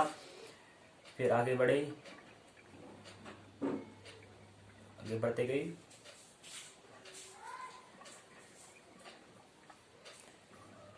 यहीं पर क्या है, दूसरा प्रवचन अर्थात सुबह की जो पाठशाला थी तो दोपहर की पाठशाला वही पूर्ण हो जाती है, दूसरा प्रवचन भी पूर्ण हो जाता है। आइए तीसरे प्रवचन की ओर। पहला प्रवचन विचारवान अर्जुन युद्ध का धर्म संकट, दूसरा है अर्जुन की विषाद का मनोविश्लेषण, तीसरा है विषाद और संताप से आत्मक्रांति की ओर।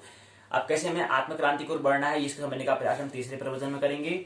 यहाँ पर वही सूत्र लिया गया है, कहते हैं कि मेरा हाथ से गांडी धनुष गिर जा रहा है, त्वचा भी सूख रही है, ऐसा सब बताते हैं कि ये घटना होती है। तो उससे पहले उसके बाद एक प्रश्न पूछा है भगवान श्री, विषादग्रस्त अर्जुन के चित्त की दशा हमने देखी। अब विषाद होने से व्यक्ति स्वभाव से यानी आत्म भाव से दूर हो जाता है, स्वभाव से वियोग होता है। तो गीता के प्रथम अध्याय को अर्जुन विषाद योग कहा गया है, वह कैसे? विषाद का योग से क्या संबंध है, या गीता में योग शब्द किस अर्थ में प्रयुक्त किया गया है? विषाद योग के बहुत अर्थ हैं और योग के ऐसे भी अर्थ हैं जो साधारणतः योग से हमारी धारणा है उसके ठीक विपरीत है। जो हमारे आमतौर पर हम जो धारणा बताते हैं योग कहते हैं, वहां क्या कर रहे हैं, हम प्राणायाम कर रहे हैं, व्यायाम कर रहे हैं, उसको हम योग कह दे रहे हैं। कह रहे हैं कि साधारणतः जो योग की जो हमारी धारणा है उसके ठीक विपरीत है योग। यह ठीक ही सवाल है कि विषाद कैसे योग हो सकता है? आनंद योग हो सकता है, लेकिन विषाद योग कैसे? विषाद कैसे योग हो सकता है, ये प्रश्न पूछा है। लेकिन विषाद इसलिए योग हो सकता है कि वह आनंद का ही क्या है, शीर्षासन करता हुआ रूप है, वह आनंद ही सिर के बल खड़ा हुआ है, इसलिए इसका क्या सकता है अर्जुन विषाद योग, इसलिए अध्याय का नाम रखा गया है। आगे बढ़ जाएंगे, विस्तार से बात नहीं करेंगे। एक प्रश्न और पूछा है भगवान श्री, आपने अभी बटर रसेल का नाम लिया, वेद मेहता ने टिलिक से बटर रसेल की आत्मतुष्टि अनास्तिकता के पहलू प्रकट की करके पूछा कि रसेल को नास्तिक होते हुए भी जीवन में एप्टीनेस खालीपन का अनुभव नहीं हुआ। तब पाल टिलिक ने बताया कि ऐसे लोग आत्मवंचक हो सकते हैं। कितने लोग बस यूं ही हरे रंग को ग्रीन रंग कोई नहीं देख पाते। क्या रसेल उसमें से एक होगा? अर्जुन इस चर्म चक्षु से विराट रूप का भव्य दर्शन नहीं कर सकता। और दूसरी ओर पॉल टिलिक अल्बर्ट कॉम की डिस्पेयर पर वार्तिक देते हुए एक जगह कहते हैं कि डिस्पेयर इन इट सेल्फ हज रिलीजियस। तो गीता की दृष्टि से तो आप तो कहते हैं उससे यह मालूम होता है कि अर्जुन का विषाद अधार्मिक था। कुछ वार्तिक दें, कुछ बताएं इसके बारे में, कुछ प्रकाश डालें। तो ये प्रकाश यहाँ पर डाला है, इसका प्रश्न का उत्तर यहाँ पर दिया गया है। आगे बढ़ जाएंगे। फिर इस मंत्र लिया है 33वां, उसके बाद आगे बढ़ भी प्रश्न पूछा। भगवान श्री स्वजन की हत्या में अर्जुन ने जो न श्रेयो अनुपाश्यामी कहा है, वहां पर प्रेयस से स्पष्ट दूर ही रहता है। क्या केवल भौतिक उपयोग का संदर्भ है? और यदि ऐसा है तो सच्चा आस्तिक कैसे बनेगा? ये प्रश्न पूछा गया है।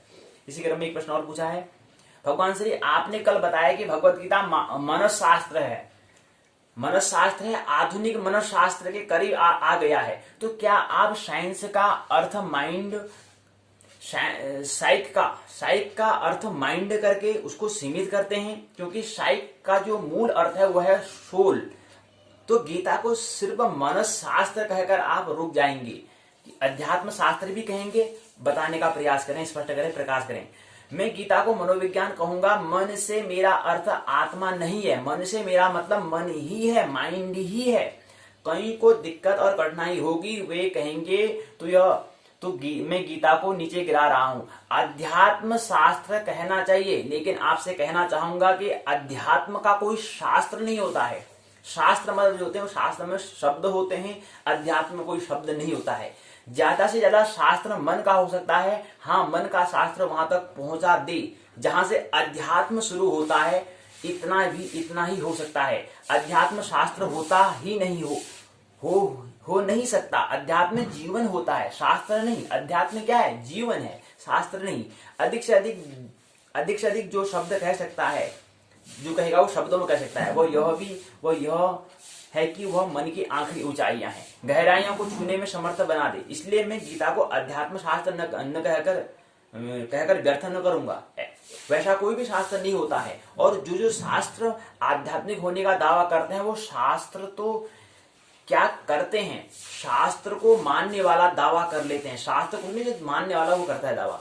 वे अपने शास्त्र को व्यर्थ ही मनुष्य की सारी उपयोगिता के बाहर कर देता है। अध्यात्म है अनुभव, और जो अनिवर्चनीय है, जो वचन में नहीं आ सकता है, अनिर्वचनीय है, जो अवर्णीय है, और जो व्याख्या के पार है, जो शब्दों के अतीत है। और शास्त्र ही जिसे चिल्लाकर कहते हैं कि मन से नहीं मिलेगा, मन के आगे मिलेगा। तो मन के आगे मिलेगा वह शब्दों में नहीं लिखा जा सकता। इसलिए शास्त्र के आखिरी से आखिरी पहुंच क्या है? मनुष्य होती है। इसलिए मनोविज्ञान का अस्तित्व है, इसलिए हम इसको मनोशास्त्र कहेंगे। आगे बढ़ जाएंगे। पूरा इसका प्रश्न का उत्तर यहाँ पर दिया गया है, विस्तार से बात नहीं करेंगे। आगे फिर प्रश्न, भगवान श्री आपने बताया कि मनुष्य जन्म जन्मों का पुनरावर्तन करता रहता है। तो क्या पुनर्जीवन पाने के लिए पुनरावर्तन जरूरी नहीं है? यदि न हो तो उसमें से अतिक्रमण कब होता है? उसमें क्या गुरु या ग्रंथ को कुछ मदद नहीं कर सकता? कृपया बताइए। जीवन का अनंत पुनरावर्तन है, उपयोगिता है उसकी, उससे पूर्णता आती है, खतरा भी है, उससे जड़ता भी आ सकती है। एक ही चीज से दोबारा गुजरने में दो संभावना होती है। तो ये बातें यहाँ पर प्रश्न का उत्तर यहाँ पर दिए गए हैं। आगे बढ़ जाएंगे। यहाँ पर दिया गया, इसी क्रम को आगे बताने का प्रयास यहाँ पर किया है। यहीं पर ये पूर्ण हो जाता है। इसी क्रम में बताने का प्रयास यहाँ पर किया है। आइए हम दूसरे अध्याय में पढ़ें, प्रवेश करें। गीता का सार। संजय उवाच, संजय कहते हैं, तम तथा कृपया अविष्टम अश्रुम पूर्ण आकुल ईक्षणम निषिदंतम इदम वाक्यम उवाचो मधुसूदन। संजय कहते हैं, करुणा से व्याप्त शोक युक्त अश्रु पूरित नेत्रों वाले अर्जुन को देखकर मधुसूदन कृष्ण ने यह कहा। कृष्णो वाचो, श्री कृष्णो वाचो, भगवानो वाचो, कुतः त्वाम कशमलम इदम विषमी समुपस्थितम अनाहार्य दुष्टम अश्वर्यम अकीर्तिम करणम। अर्जुन, कृष्ण कहते हैं, हे अर्जुन, तुम्हारे मन में यह अलमश आया कैसे? ये ठीक समझ में ऐसा विचार कैसे आ गया? यह उस मनुष्य के लिए तनिक भी अनुकूल नहीं है जो जीवन के मूल्य को जानता हो, उससे उच्च लोग नहीं अपितु अपयश की प्राप्ति होती है। हे अर्जुन, अभी तेरे एन वक्त में ऐसा विचार क्यों आया, पूछते हैं। अगला श्लोक है, मंत्र है तीसरा।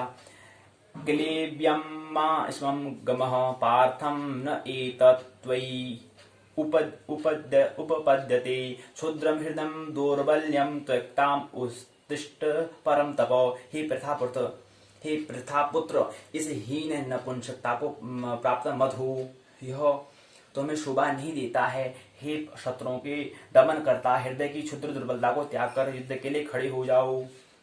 अर्जुन कहता है, अर्जुनोवाच कथम भीष्मम् अहम संख्ये द्रोणं च मधुसूदन ईशुभिः प्रतियोत्स्यामि पूजाम अर्होम अरिसूदन। अर्जुन कहते हैं, हे शत्रुहंता, हे मधुसूदन, मैं युद्ध भूमि में किस तरह से भीष्म तथा द्रोण जैसे पूजनीय व्यक्तियों पर मैं बाण चलाऊंगा। अगले क्रम 5वें मंत्र में, गुरुन् हत्वाम ही महान भावान श्रेय भोक्ताम भीक्ष्यम अपि इयं लोके हत्वाम अर्थे कामान तु गुरुन् इह एव भृंजीय भोगान रुधिर प्रदिग्धान। हे ऐसे महापुरुषों को जो मेरे लिए गुरु हैं, उनके मानने के लिए मारकर जीने की अपेक्षा इस संसार में भीख मांगना अच्छा समझता हूँ। भले ही सांसारिक लाभ के इच्छुक हो, किंतु है तो गुरुजनी, उनका वध होता है तो हमारे द्वारा भोग की प्रत्येक वस्तु उसके लिए क्या हो जाएगी, रक्त से सनी होगी, ऐसा अर्जुन कहता है। अगले मंत्र में अर्जुन कहता है, न च एतद् विद्यम कतरत न गरीयेह एत वा जयेम यदि वा न जयेयु यान एव हत्वान्न जीविषाम ते अवस्थाम प्रमुखे धृतराष्ट्राः। तो कहते हैं कि हम यह भी नहीं जानते कि हमारे लिए श्रेष्ठ है उनको जीतना या उसके द्वारा जीते जाना। यदि हम धृतराष्ट्र के पुत्रों का वध करते हैं तो हमें जीवित रहने की कोई आवश्यकता नहीं है, फिर भी युद्ध भूमि में हमारे सामने वह समक्ष खड़े हैं। अगला क्रम आता, अगला 7वां मंत्र, कार्पाण्य दोषम उपहतम स्वभावम पृच्छामि त्वाम धर्म सम्मूर्ण चेताः यत् श्रेयः स्यात् निश्चयं ब्रूहं तम मे शिष्यते अहम सादिमाम त्वाम प्रपन्नम। कहते हैं कि अब मैं अपनी कृपण दुर्बलता के कारण अपना कर्तव्य भूल गया हूँ, सारा धैर्य खो चुका हूँ। ऐसी अवस्था में मैं आपसे पूछ रहा हूँ कि मेरे लिए क्या श्रेष्ठ होगा, उसे निश्चित रूप से मुझे बताओ। मैं आपका शिष्य हूँ, आपके शरण में आया हूँ, बताओ ना मेरे को। 8वें मंत्र में पूछता है, नहीं प्रपश्यामि मम अनुद्यात यत शोकम उच्छोषणम इंद्रियाणाम अवाप्यम भूमौ असपत्यम सृद्धम राज्यम सुराणाम अपि च आधिपत्यम। मुझे ऐसा कोई साधन दिखाई नहीं देता जो मेरे इंद्रियों को सुखाने वाले इस सुख को दूर कर सके। स्वर्ग पर देवताओं के आधिपत्य की किस तरह से धन धान्य संपन्न सारी पृथ्वी पर निष्कंठक राज्य प्राप्त करके भी मैं इस सुख को दूर नहीं कर सकता हूँ। इसलिए ही कृष्ण मैं आपकी शरण में आया हूँ, आप मेरा इसका उपचार करो, इस रोग का। संजय कहते हैं 9वें मंत्र में, संजय उवाच एवमुक्ता हरिकेशे गुणाकेशेन परन्तप न योत्स्यमिति गोविन्द उक्तां तु श्रेणीं बभूमः। तो कहते हैं अगला मंत्र में फिर, तम उवाच हरिकेशे प्रहसन इव भारत सेनयोरुभयो मध्ये विषिदन्तम् इदं वचः। हे भरतवंशी धृतराष्ट्र, उस समय दोनों सेनाओं के मध्य शोकमग्न अर्जुन से कृष्ण ने मानो हंसते हुए ये शब्द कहे। श्री भगवान वाचा, श्री भगवान कहते हैं,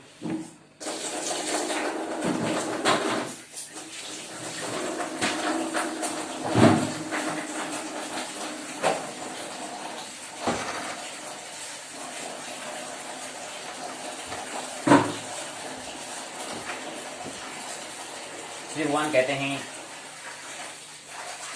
अशौचान अन्वशौचः त्वं प्रज्ञावादांश भाषसे अगत असून च नन शोचति पांडिता। हे अर्जुन, तू तो पंडित है, पंडित ऐसा नहीं समझते हैं।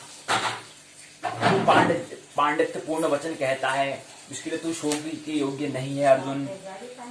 जो विद्वान होते हैं वे न तो जीवित के लिए और नहीं मरने के लिए शोक करते हैं। पंडित जो होता है वह न जीने के लिए, न जन्म के लिए, न मरने के लिए शोक करता है। अगला है न तू एव अहम जातुम न आशम न त्वम न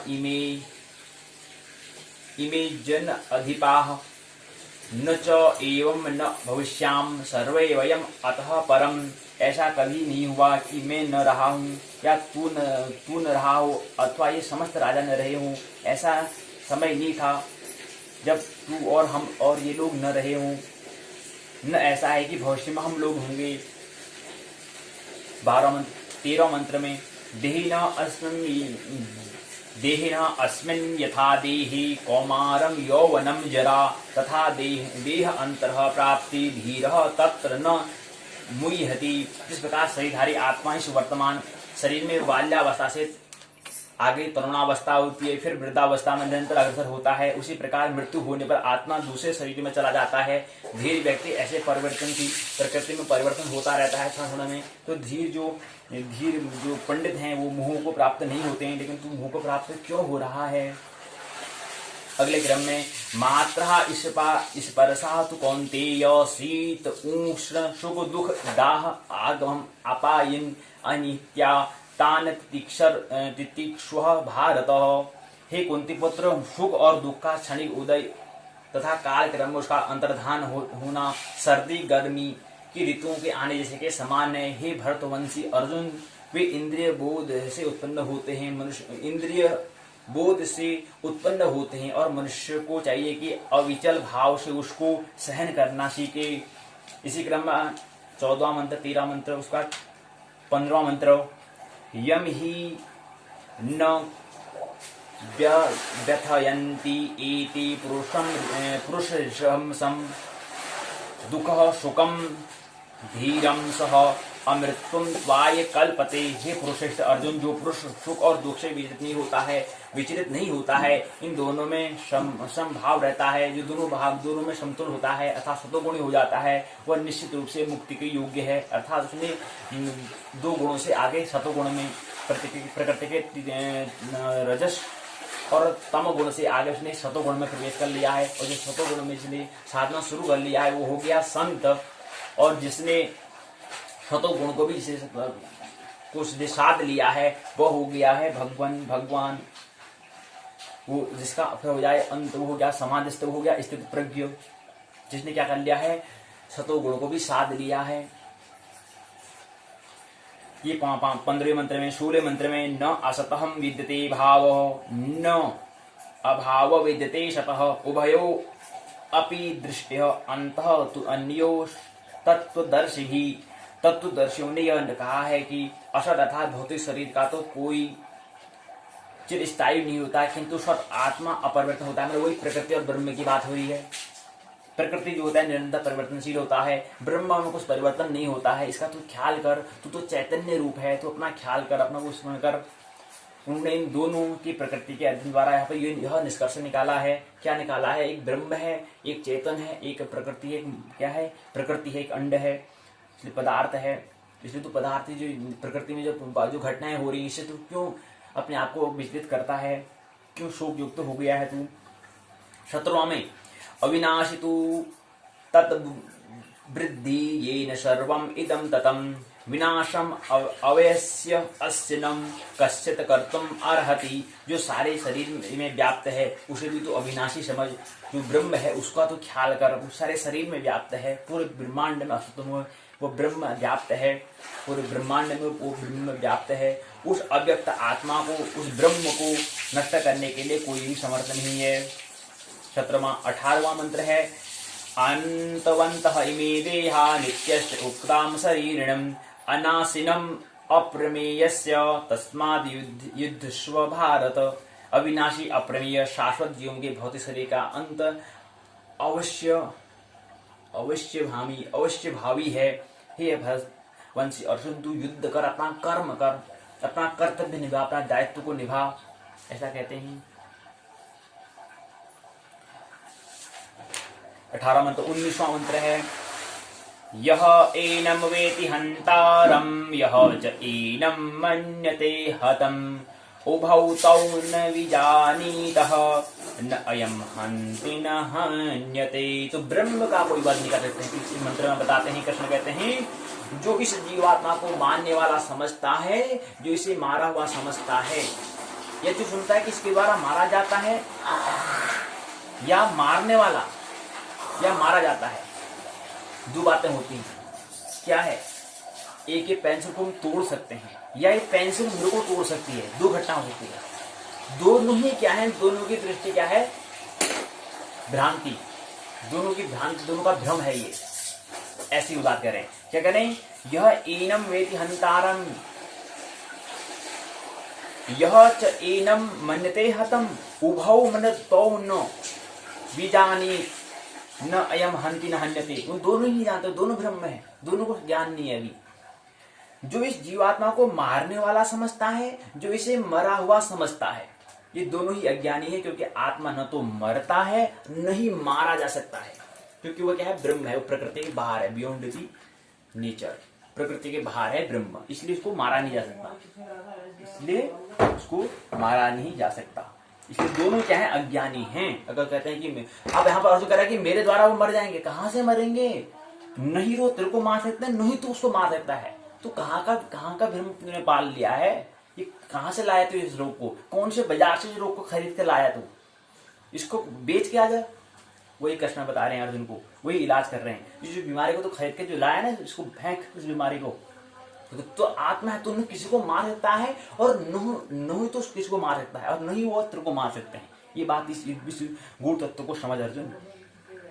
अगला है 20वां।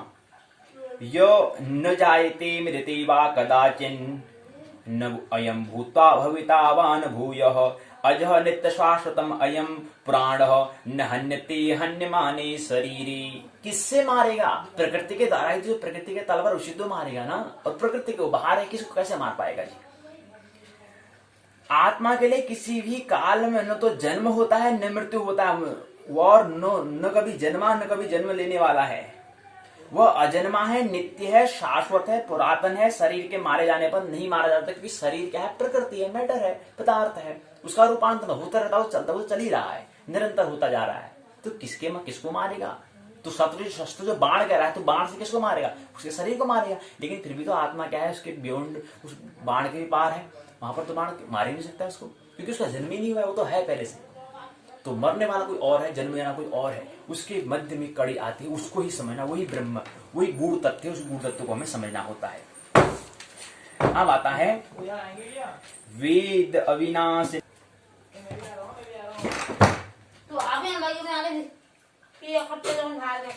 वेद अविनाशनम नित्यम यह एनम अजम अव्ययम कथम सपुरुषम पार्थम कम घातयति हंतिकम। हे पार्थ, जो व्यक्ति यह जानता है कि आत्मा अविनाशी, अजन्मा, शाश्वत है, अव्यक्त है, भला किसी को कैसे मार सकता है या मरवा सकता है, तो ऐसा व्यक्ति ब्रह्म उचित व्यक्ति है। लेकिन जो नहीं है तो क्या है? अर्जुन। ये कृष्ण और अर्जुन अंतर है। अगला आता है वांसांचि जीर्णानि यथा विहाय नवानि गृह्णाति नरो पराणि तथा शरीराणि विहाय जीर्णानि अन्यानि संयाति नवानि देहि। जिस प्रकार मनुष्य पुराने वस्तु को त्याग देता है, नई वस्तु धारण करता है, उसी प्रकार आत्मा पुरानी वस्तु को, जो व्यर्थ शरीर को, जो शरीर कपड़े हैं उनको त्याग कर नई शरीर को, नई कपड़े को सुनती है। तो हमने इतना जन्म हो चुका है, इतने वर्ष हुए, कितने कपड़े हमने बदल लिए हैं, कितने कपड़े हमने बदल लिए हैं। कुछ कहा नहीं, कभी उनका हिसाब करा हमने? वो तो कपड़ों का हिसाब नहीं है, कपड़ों का ही हिसाब नहीं है, तो शरीर को कितना बदल दिया है। 84 लाख योनियां कहते हैं, कितने हमने शरीर बदल लिए हैं। एक योनि में हम कितने शरीर बदलते हैं, क्षण क्षण शरीर बदलता है। 7 साल में शरीर बदल जाता है पूरा। तो 70 साल की अगर आयु हो तो 10 बार शरीर बदल जाता है, पूरा का पूरा शरीर बदल जाता है 7 साल में, पूरा का पूरा शरीर बदल जाता है। और क्षण क्षण तो परिवर्तन उसमें हो ही रहा है। ये ख्याल में कितने शरीर परिवर्तन हो रहे हैं, प्रत्येक क्षण में क्या है परिवर्तन हो रहा है जी। और 7 साल में पूरा शरीर बदल जाता है, ये ख्याल में जी। तो किसके आ रहा है? जिस प्रकार मनुष्य परामर्श को त्यागता है उसी प्रकार आत्मा भी क्या है अल्लाह बंदी कर लेती है। उन कपड़ों का परिवर्तन करना ही जन्म मृत्यु होता है। नया कपड़ा पहनने को जन्म कहलाएगा, वो पुराना होगा तो मृत्यु कहेंगे। अगला आता है न एनम छिन्दन्ति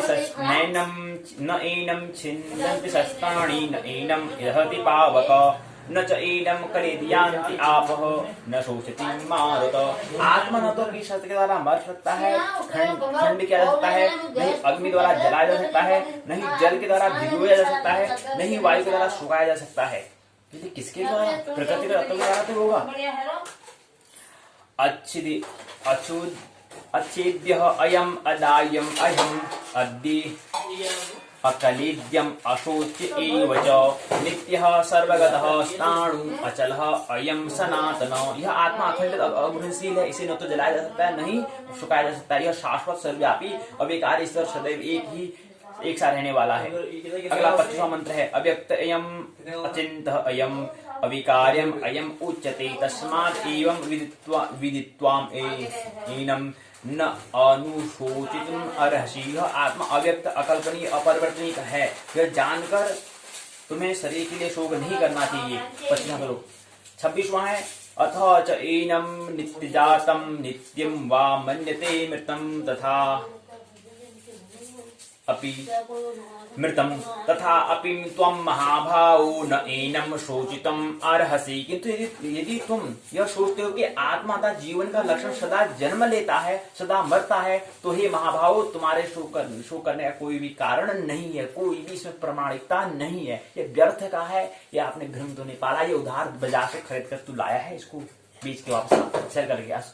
ये व्यर्थ की बातें, मिथ्या की बातें हैं, इसमें कोई भी सुंदरता नहीं है। लेकिन मन में का इलाज नहीं हो पा रहा, तो इसलिए आगे जीवन में जो हम कर्तव्य दायित्व पूर्ण नहीं कर पाएंगे। मन का इलाज मन के द्वारा ही तो उसका मन की सहयोगी से तो काम में निपुणता आती है, रस आता है। लेकिन मन ही विचलित है तो फिर काम में रस नहीं आएगा। तो इसलिए अर्जुन इसको बेच के आ गए। अगला 26वां मंत्र अथ च एनम् नित्यजातम् नित्यं वा मन्यते मृतम् तथा अपि त्वां महाभावो न एतम शोचितुम् अर्हसि। 26वां मंत्र है। अगला 27वां मंत्र है जातस्य हि ध्रुवं मृत्युः ध्रुवं जन्ममृतस्य च तस्माद् अपरिहार्य अर्थे न तुम शोचितुम् अर्हसि। जिसने जन्म लिया है इसकी मृत्यु निश्चित है, मृत्यु के पश्चात पुनर्जन्म निश्चित है, अतः अपने अपरिहार्य कर्तव्य पालन के लिए तू शोक करने योग्य नहीं है। क्योंकि जन्म क्या है, जन्म हो रहा है तो सीधा मृत्यु घटना हो रही है। जन्म मृत्यु घटना किसके लिए? शरीर में, मतलब क्या है, प्रकृति में अथवा पदार्थ में परिवर्तन होता है, वो तो चलता ही रहता है, लेकिन ब्रह्म में कुछ परिवर्तन नहीं होता है, शोक करने योग्य नहीं है। अर्जुन तो क्या है, ब्रह्म तो चैतन्य रूप है, इसलिए इसका स्मरण कर। तो स्मरण तो हुआ है, स्मरण कर उसके ख्याल में ला। अगला है 28वां मंत्र अव्यक्त आदि भूतानि व्यक्त मध्यानि भारत अव्यक्तम निधान एवं तत्कापै देवना। तो कहते हैं सारे जीव प्रारंभ से अव्यक्त में रहते हैं, मध्य अवस्था में व्यक्त रहते हैं और विनष्ट होकर पुनः अव्यक्त हो जाते हैं, अतः शोक करने योग्य की कोई आवश्यकता नहीं है। अर्जुन अगला 29वां मंत्र में कहते हैं आश्चर्यवत् पश्यति कश्चित् एनम् आश्चर्यवत् वदति तथा एव च अयम् आश्चर्यवत् च एनम् अन्यं श्रुणोति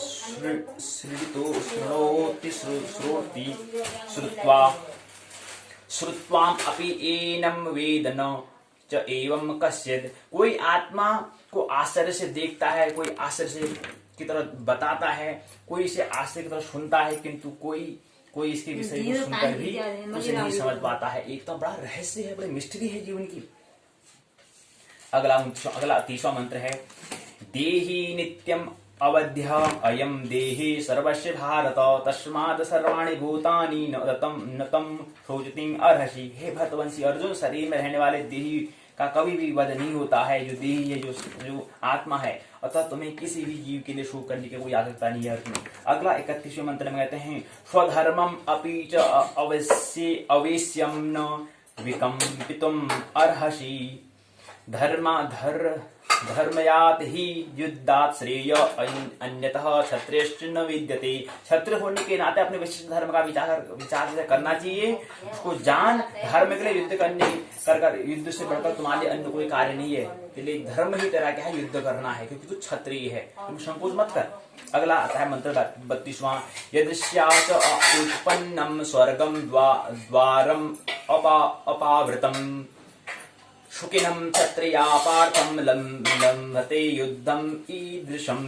हे पार्थ, क्षत्रिय सुखी हैं जिससे ऐसे युद्ध के अवसर को प्राप्त होता है। क्षत्रिय खुश करते, क्षत्रिय बड़े आभारी होते, क्योंकि क्षत्रिय का काम ही क्या है, युद्ध करना है। तू अपने धर्म से विमूढ़ क्यों हो रहा है, किन अपने कर्तव्य से पीछे क्यों हट रहा है, अपने दायित्व को पूर्ण क्यों नहीं कर रहा है, क्यों पीछे हट जा रहा है, जिससे उसके लिए स्वर्ग लोक में भी स्वर्ग का द्वार खुल जाता है। क्यों स्वर्ग का द्वार को भुलाने में लगा है, क्यों नरक का द्वार को चुन रहा है।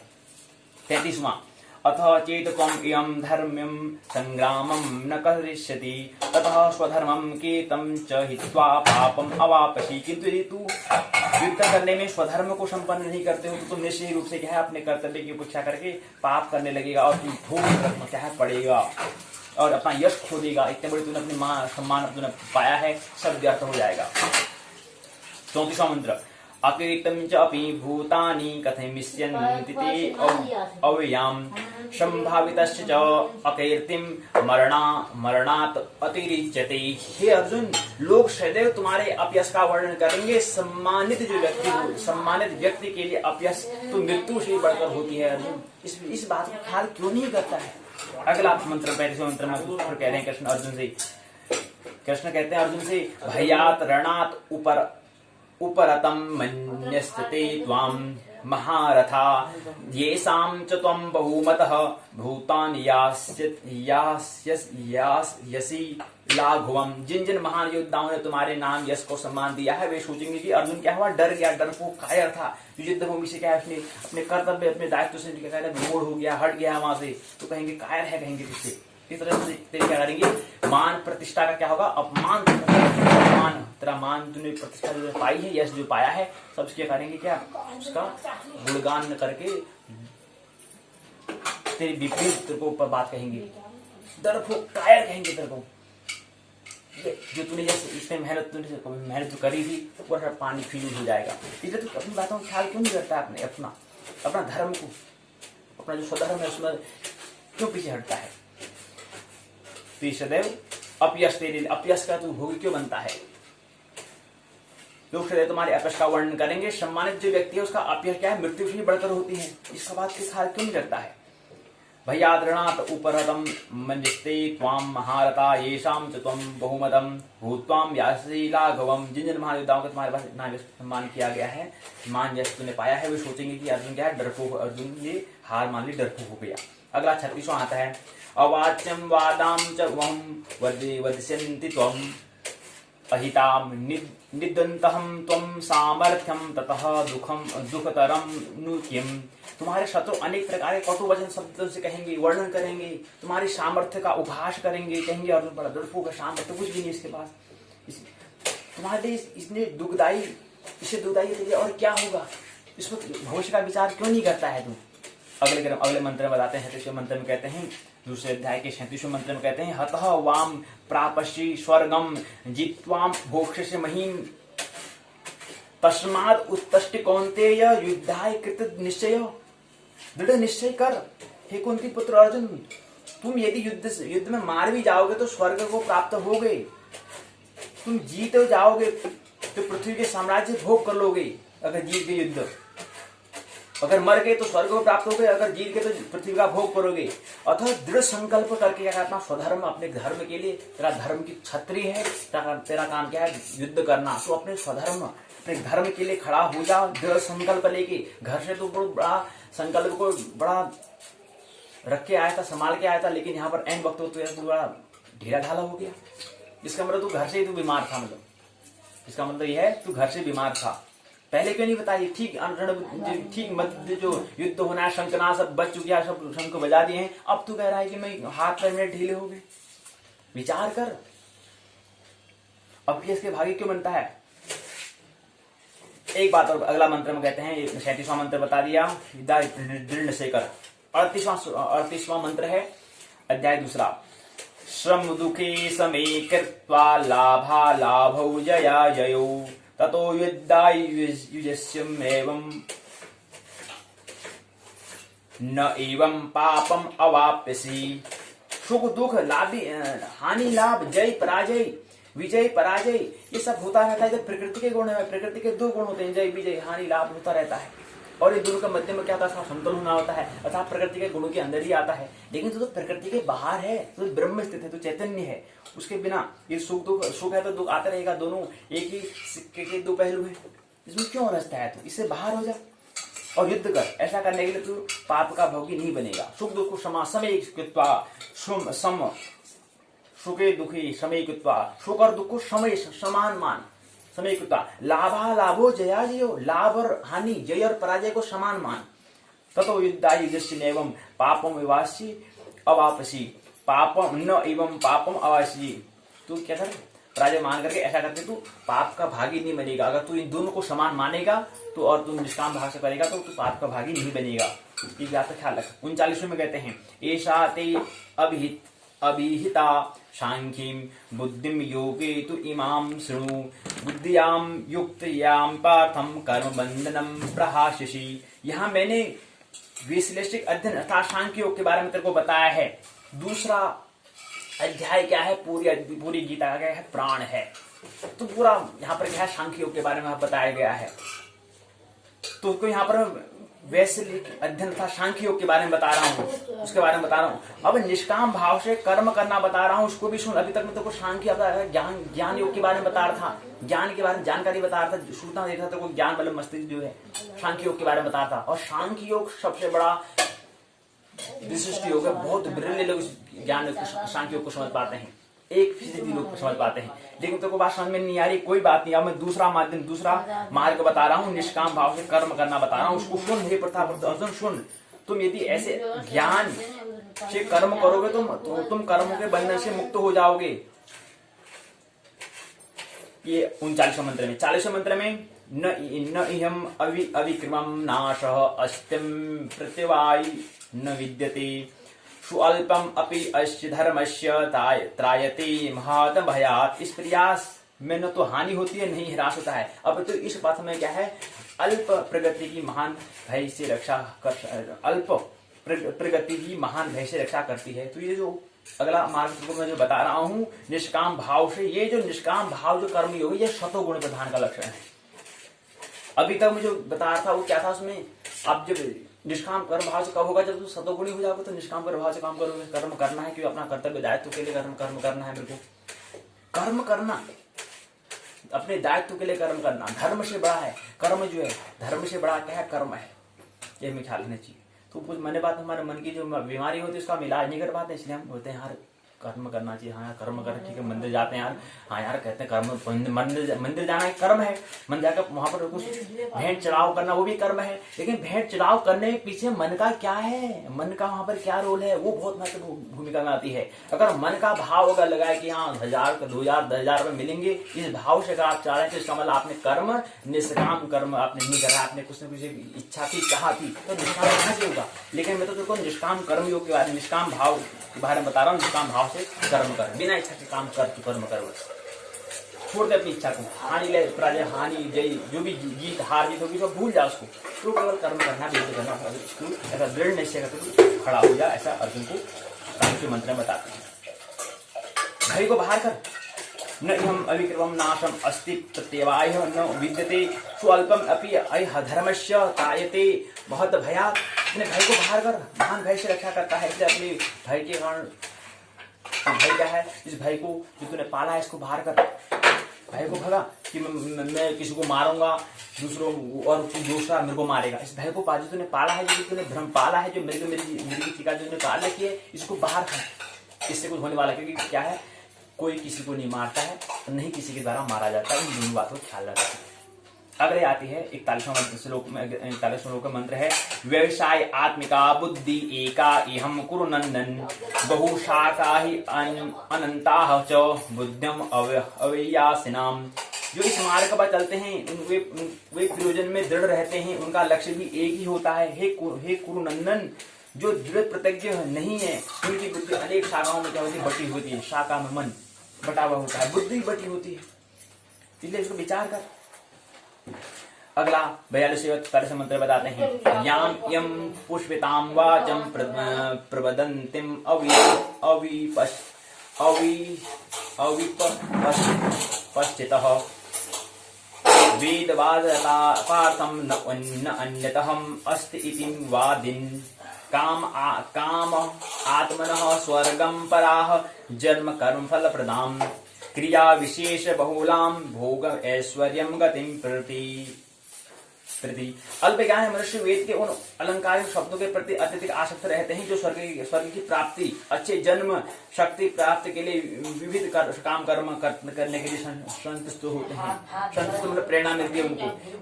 इंद्र तृप्ति और ऐश्वर्यमयी जीवन की अभिलाषा के कारण भी क्या है, अपने इससे बढ़कर कुछ भी और काम नहीं है। इंद्रिय तृप्ति और ऐश्वर्यमय जीवन की अभिलाषा के कारण वे कहते हैं कि इससे बढ़कर और कुछ भी नहीं है। मतलब कह रहे हैं कि वहां पर हमें पढ़ रहा है कि अल्प ज्ञान में पढ़ रहा है वेद में, हाँ यार ठीक है, पढ़ना चाहिए, वेद का उच्चारण करना चाहिए, पूजा करनी चाहिए ताकि स्वर्ग मिलेगा, ऐसी चाह से कर रहे हैं तो उनको कुछ भी इसीलिए कहते हैं, इसलिए कहते हैं हाँ बड़ा उसमें बड़ा रुचि लेते हैं वो, लेकिन इस रुचि से निष्काम कर्मयोग नहीं होता है मेरे दोस्त।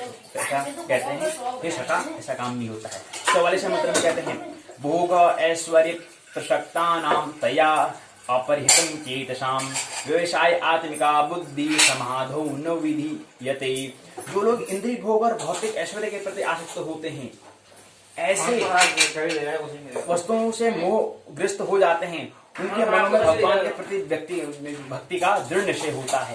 कह रहे हैं कि जो इंद्रिय भोग और भौतिक ऐश्वर्य में जो है, भौतिक मतलब क्या है, पदार्थ की कार लाने मेरे को बुलाना है, और इंद्रिय भोग होता है कि हाँ थोड़ा मन की इच्छाओं के जो हम बात करते हैं उनके प्रति क्या है, दृढ़ निश्चय नहीं हो पाता है। ऐसा कहते हैं उनके मनों में भगवान के प्रति दृढ़ भक्ति निश्चय नहीं होता है। वही क्या, क्योंकि इंद्रिय भोग में अर्थात ब्रह्म का भी ख्याल है ही नहीं। अभी तो प्रकृति में हम बोलेना भाई, अभी तो हमें कार्य नहीं मिली, कहाँ से ब्रह्म की, कौन ब्रह्म, पेट पूजा नहीं हुई, कहाँ से आ जाएगी, कार्य नहीं मिला भाई, उनको जाना था बाजार के लिए, साइकिल का नहीं मेरे पास, तो कहाँ से करूंगा मैं ब्रह्म के बारे में भी, कौन ब्रह्म होता है, क्या होता है, तो ऐसी बातें हमें निश्चय नहीं हो पाता है। तो इसलिए परमात्मा दृढ़ निश्चय कब होगा, जब शारीरिक जरूरतें पूरी होगी, फिर मानसिक जरूरतें पूरी होगी, तब जाके आर्थिक जरूरतें तो हम पूरी कर पाते हैं। अगला है 45वां मंत्र। त्रिगुणीय विषया गुण्यम भव अर्जुन विद्वंदहम नित्य सत्वरथम नियोगम चेव आत्मवान। वेदों में मुख्यतः प्रकृति के 3 गुणों का वर्णन है, सत्व रज और तम। प्रकृति क्या है, त्रिगुणा है। तो हे अर्जुन, इन तीनों गुणों से ऊपर उठो, सत्व रज और तम। सत्व से भी ऊपर उठो, रजोगुण से भी ऊपर उठो, तमोगुण से भी ऊपर उठो, क्योंकि प्रकृति से आगे क्या है, ब्रह्म होता है। तीनों गुणों का वर्णन यहाँ पर हमें मिलता है। हे अर्जुन, इन तीनों गुणों से ऊपर उठो, समस्त द्वैतों और लाभ और सुरक्षा की सारी चिंताओं से मुक्त होकर आत्म प्राण बनो, अर्थात ब्रह्म में स्थित हो। ब्रह्म में स्थित हो, लेकिन ब्रह्म स्थिति का स्मरण करो। अगला आता है 46वां श्लोक। यामान अर्थ उद्पानिम सर्वतम अल्पतुके त्वान सर्वस्व वेदेषु ब्राह्मणस्य विजानत। एक छोटे से कूप का सारा कार्य एक विशाल जलाशय में तुरंत पूरा हो जाता है। इसी प्रकार वेदों के आंतरिक तात्पर्य जानने वाले उनके सारे प्रयोजनों को हो जाते हैं। यहीं पर 47 श्लोक है, बहुत महत्वपूर्ण श्लोक बताते हैं, बहुत महत्वपूर्ण कहते हैं मंत्र है। 47वां दूसरे अध्याय का 47वां मंत्र है। कर्मण्येवाधिकारस्ते मा फलेषु कदाचन मा कर्मफल हेतुर्भूर्मा ते संग अस्तु का अकर्मणि। तुम्हें अपना कर्म कर्तव्य का अधिकार, तुम्हें केवल क्या करना है, कर्म करना है, कर्तव्य पूरा करना है। फल क्या मिलेगा वो क्या मिलेगा, वो तेरे अधिकार में नहीं है अर्जुन, वो तेरे कहने से नहीं आने वाला। तो केवल कर्म करना, तो कर्म तेरा ध्यान क्या है, कर्म करना है। किंतु कर्म के फलों के तुम अधिकारी नहीं होते। तुम न तो कभी अपने आप को अपने कर्मों के फल का कारण मान, नहीं कर्म न करने में कभी आसक्त रहो, और नहीं कर्म मेरे को ये करना तभी मेरे कर्म को करूंगा, ऐसी आसक्ति को छोड़ दिया तुम। अगले 48वां आता है। योगस्त कुरु कर्माणि संगम त्यक्ता धनंजय सिद्धि असिद्धियो समो भूत्वा समत्वम योग उच्यते। ही अर्जुन, जय पराजय की समस्त आसक्ति त्याग कर संभाव से सत्वगुणी होकर के अपना कर्म करो। सत्वगुणी के बाद जब हो जाता है तो फिर अगला जो प्रकृति के त्रिगुणा से जो त्रिगुण अतीत जो है उस पर हम प्रवेश कर ही पाते हैं, कर्म करें, ऐसी क्षमता योग कहलाती है। 48वां 49वां आता है दूरेणि औरम कर्मं बुद्धिं योगात् धनंजय बुद्धौ शरणम् अवनिश्चयम् कृपणा फलम ही तव।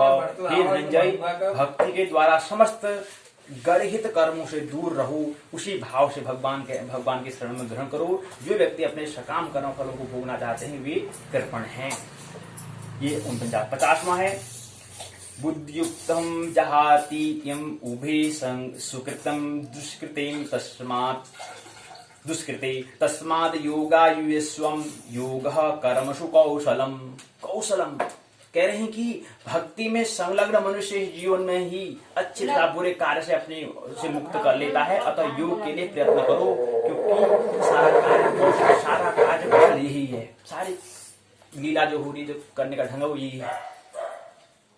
51वां कर्मजनम बुद्धि युक्ताम ही फलम त्यक्ताम मनीषणम जन्मवद विनिमुक्ताम पदम गच्छन्ति अनामयम।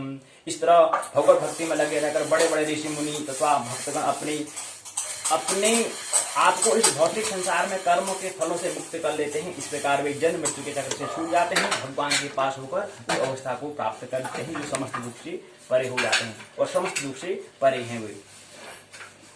52वां मंत्र है यदा ते मोह कलीनम बुद्धि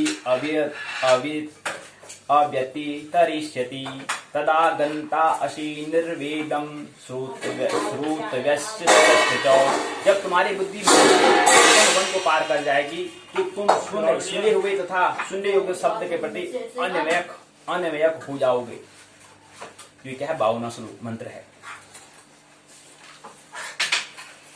53वां मंत्र है श्रुति विप्रतिपन्नाम ते यदा ईस्या स्ति निश्चला समाधौ अचला बुद्धि तदा योगम अवाप्यसी। जब तुम्हारा मन वेदों की अलंकारमयी भाषा से विचलित हो और वह आत्म साक्षात्कार की समाधि में स्थित हो जाए तब तुम्हें निश्चित चेतना की प्राप्ति हो जाएगी। ऐसा कृष्ण अर्जुन से कहते हैं। अंत में अर्जुन कहता है कि अर्जुन उवाच। अर्जुन क्या कहते हैं इसको हम यहाँ से कल के दूसरे अध्याय, अभी दूसरा सत्र प्रारंभ होगा, दूसरे सत्र में हम समझने का प्रयास करेंगे। अर्जुन क्या कहते हैं दूसरे अध्याय के 54वां जो श्लोक है वहां से हम समझने का प्रयास करेंगे दूसरे सत्र में। अभी हम यहाँ पर पहला सत्र को यहीं पर विराम देते हैं। बात में कुछ समझना है और एक आनंद भोजन जीवन जीना है। आइए पाठशाला के द्वितीय भाग में आइए प्रवेश करें। पाठशाला का द्वितीय भाग है संस्कृत साहित्य संस्कृत स्कूल उत्तराखंड मुक्त विश्वविद्यालय व्यक्त करता है SL 102 नीति का व्याकरण अनुवाद खंड 1 हम समझने का प्रयास कर रहे हैं। पहले खंड 1 में हमने नीति शतकम को समझा। खंड 1 का नाम है नीति शतकम। पहले इकाई दूसरी इकाई को हमने समझ लिया है। आज हम तृतीय इकाई में प्रवेश करेंगे। नीति शतकम के श्लोक 1 से लेकर के 20 श्लोक को हम समझेंगे। इसमें महत्वपूर्ण श्लोक में इसमें क्या समझना है, जिसमें हमें पहला मूल पाठ, दूसरा अनुवाद, तीसरा व्याख्या तथा व्याकरणात्मक टिप्पणी को हमें समझना है। इससे पहले क्या करते हैं, भर्तृहरि राजा जो भर्तृहरि हैं वो मंगलाचरण करते हैं। कोई भी हम काम करते हैं उससे पहले हम मंगलाचरण करते हैं अर्थात वंदना करते हैं। तो उसी प्रकार यहाँ पर राजा भर्तृहरि जो हैं वो मंगलाचरण करते हैं। कौन से मंगलाचरण में कौन सा श्लोक का उच्चारण करते हैं, आइए उस श्लोक का हम भी उच्चारण करें। उसके बाद आगे सूत्र जो है उनको समझने का हम प्रयास करेंगे, मंत्र को समझने का प्रयास करेंगे। पहला श्लोक में मंगलाचरण करते हैं। कालाद्यनवच्छिन्नान् नन्तम चिन्मात्रमूर्तये स्वानुभूते कमानाय नमः शांताय तेजसे। तो भर्तृहरि द्वारा वंदना, इस मंत्र द्वारा प्रभु की वंदना की जा रही है। तो क्या कहते हैं इस मंत्र का क्या मतलब है, आइए समझिए। इससे पहले बात और समझ लेते हैं। नीति शतकम श्लोक संख्या 1 से 20 तक यहाँ पर लेंगे। इकाई की रूपरेखा प्रश्न पूछा है उत्तराखंड मुक्त विश्वविद्यालय द्वारा प्रश्न पूछा जाता है। प्रश्न इस तरह से पूछा जाता है कि नीति शतकम के आधार पर श्रेष्ठ जनों के आचरणों पर प्रकाश डालिए। जो श्रेष्ठ जन है उनका आचरण कैसा होता है, उनका चरित्र कैसा होता है, कैरेक्टर कैसा होता है, उस पर बताने का प्रयास करो। प्रकाश डालो, बताओ। इकाई की रूपरेखा उत्तराखंड मुक्त विश्वविद्यालय ने इकाई की रूपरेखा पहले इकाई की जो बनाई है उसकी रूपरेखा बनाई है। प्रस्तावना, उद्देश्य, नीति शतकम, श्लोक संख्या 1 से 20 तक। मूल पाठ, अनुवाद, व्याख्या, व्याकरणात्मक टिप्पणी है। नीति शतकम श्लोक संख्या 11 से 20 तक है। मूल पाठ, अनुवाद, व्याख्या, व्याकरणात्मक टिप्पणी है। सारांश, शब्दावली, बोध प्रश्न के उत्तर है, संदर्भ ग्रंथ सूची है, उपयोगी पुस्तकें हैं और निबंध प्रश्न पूछा है। प्रस्तावना दूसरी है। नीति साहित्य से संबंधित यह तीसरी इकाई है। इससे पहले की इकाई में हमने समझने का प्रयास किया नीति साहित्य का विभिन्न विद्याओं, कैसे उसका उद्भव हुआ, कैसे इसका विकास हुआ, इन्होंने समझने का प्रयास किया। मनुष्य के जीवन की प्रेरणादायी बातों का उल्लेख यहाँ पर किया। व्यवहारिक जीवन के महत्वपूर्ण पक्षों पर प्रकाश डालने वाले जो मित्र नीतिकार, जो भर्तृहरि हैं, उनकी नीति साहित्य को हम समझने का प्रयास करेंगे। आइए इसको समझते हैं, उसका क्या योगदान है, इसको समझने का प्रयास किया था। उसी क्रम को हम आज की पाठशाला में आगे बढ़ाते हैं। नीतिवत स्वरूप के महत्व को जानते हुए इस प्रकार यहाँ पर समझने का प्रयास करेंगे। उद्देश्य पहला, दूसरा, तीसरा, चौथा, पांचवा, छठा, सातवां, नीति के अध्ययन हेतु नीति शतकम नामक ग्रंथ सर्वाधिक महत्वपूर्ण और उपयोगी ग्रंथ है। इसमें परिशीलन के बाद व्यवहारिक उपयोगिता अवश्य सिद्ध हो जाती है। दूसरी इकाई में श्लोकों के अर्थ यहाँ पर दिया गया है, श्लोकों के अर्थ यहाँ पर व्याख्या दी गई है। तो पहला श्लोक हमने बताया, इसका मतलब क्या होता है। दिक कालाद्य चिन्ह मात्र मूर्तये स्वानुभूति कामानां नमः कांताय तेजसे। तो इसका मतलब होता है जो दिशा काल आदि से अपरिमेय है, ऐसे अविनाशी ज्ञान स्वरूप वाले केवल आत्मानुभूति ही जिसकी सत्ता का साक्षी है, उस शांति मूर्ति और तेजस प्रकाश स्वरूप परम ब्रह्म को मैं नमस्कार करता हूँ, ऐसा भर्तृहरि प्रणाम करते हैं। पहले श्लोक को प्रणाम करते हैं। दूसरा श्लोक में यहाँ पर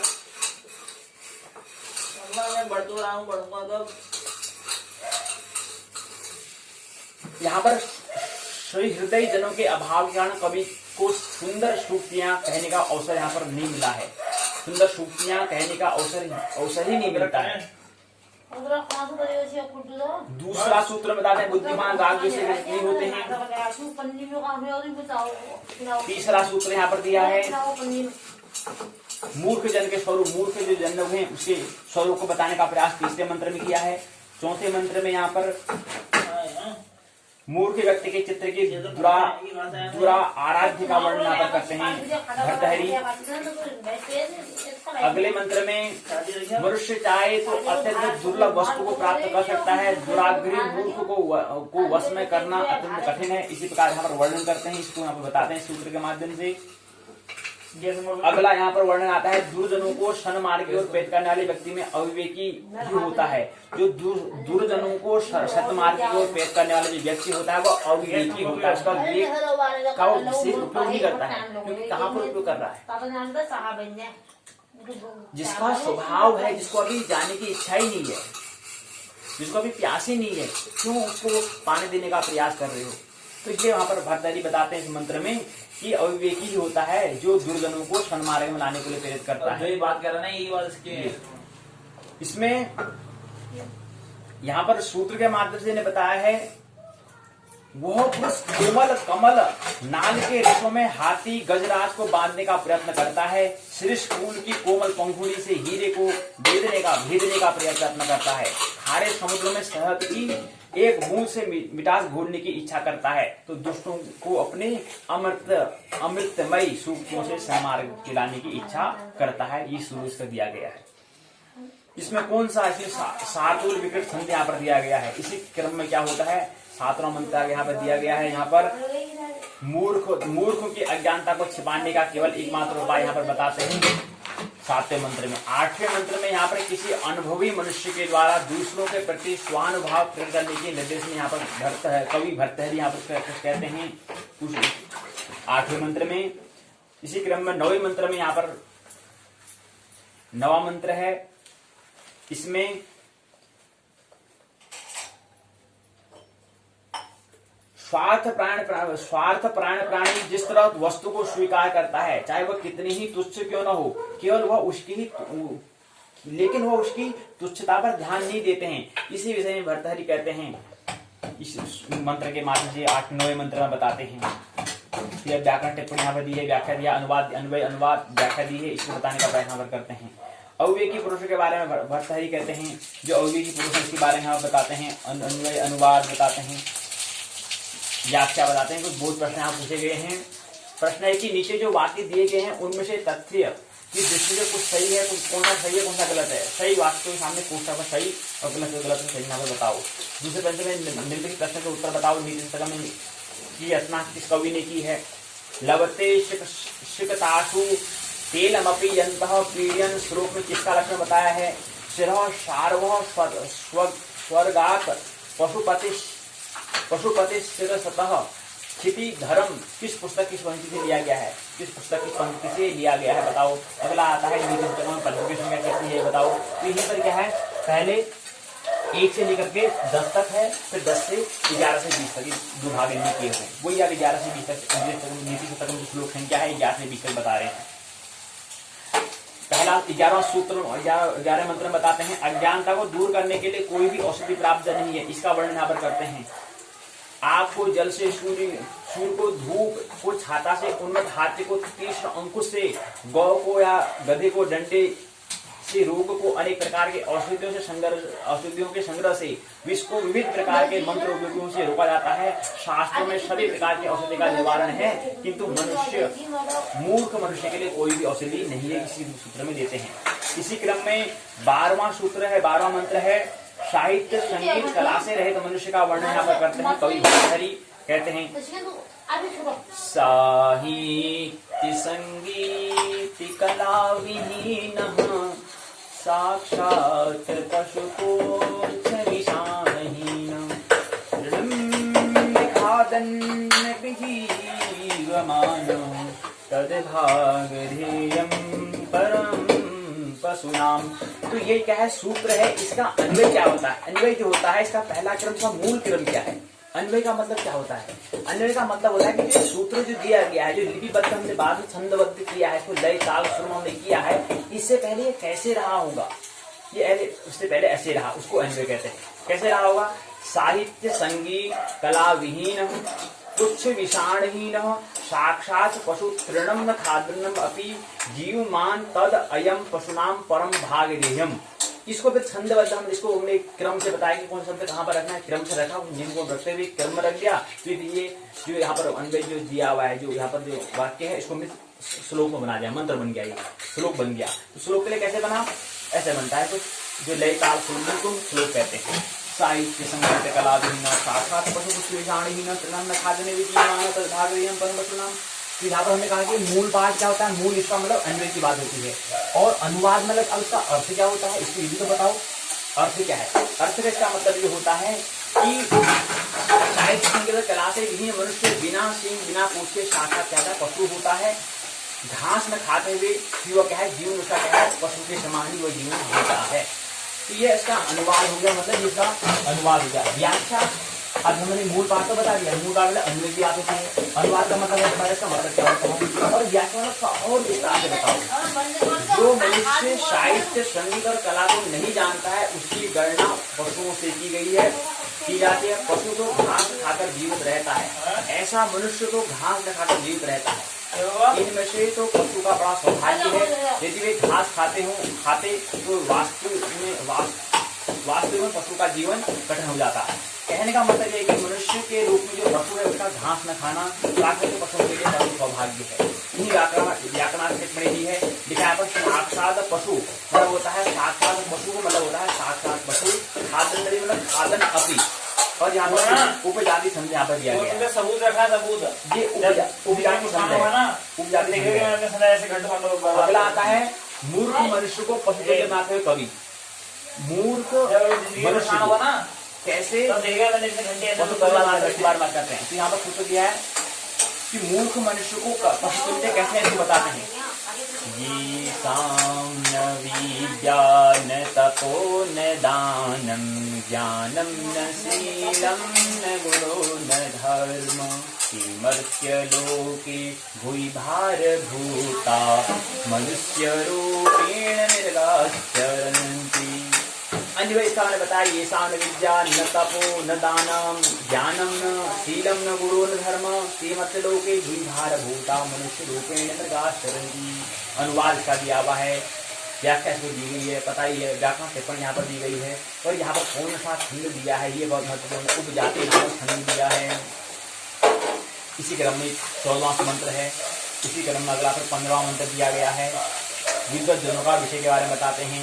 और यहाँ पर बताते हैं लोगों का संसर्ग क्या इसी का वर्णन यहाँ पर किया गया है। इसी क्रम में यहाँ पर अगले क्रम में आता है राजा को चाहिए कि ईश्वर से विद्वानों की आदर करें, इसी का वर्णन यहाँ पर करते हैं। 15-16 उसका अगला आता है 17वां। कवि राजा को उद्बोधित करते हुए कहते हैं कि तुच्छ लक्ष्मी भी विद्वानों को रोक नहीं सकती, उनका अपमान मत कर, इसी का वर्णन यहाँ पर किया गया है। ये किया गया है विद्वानों का आभूषण विद्या, ये इसी का वर्णन करते हैं कवि।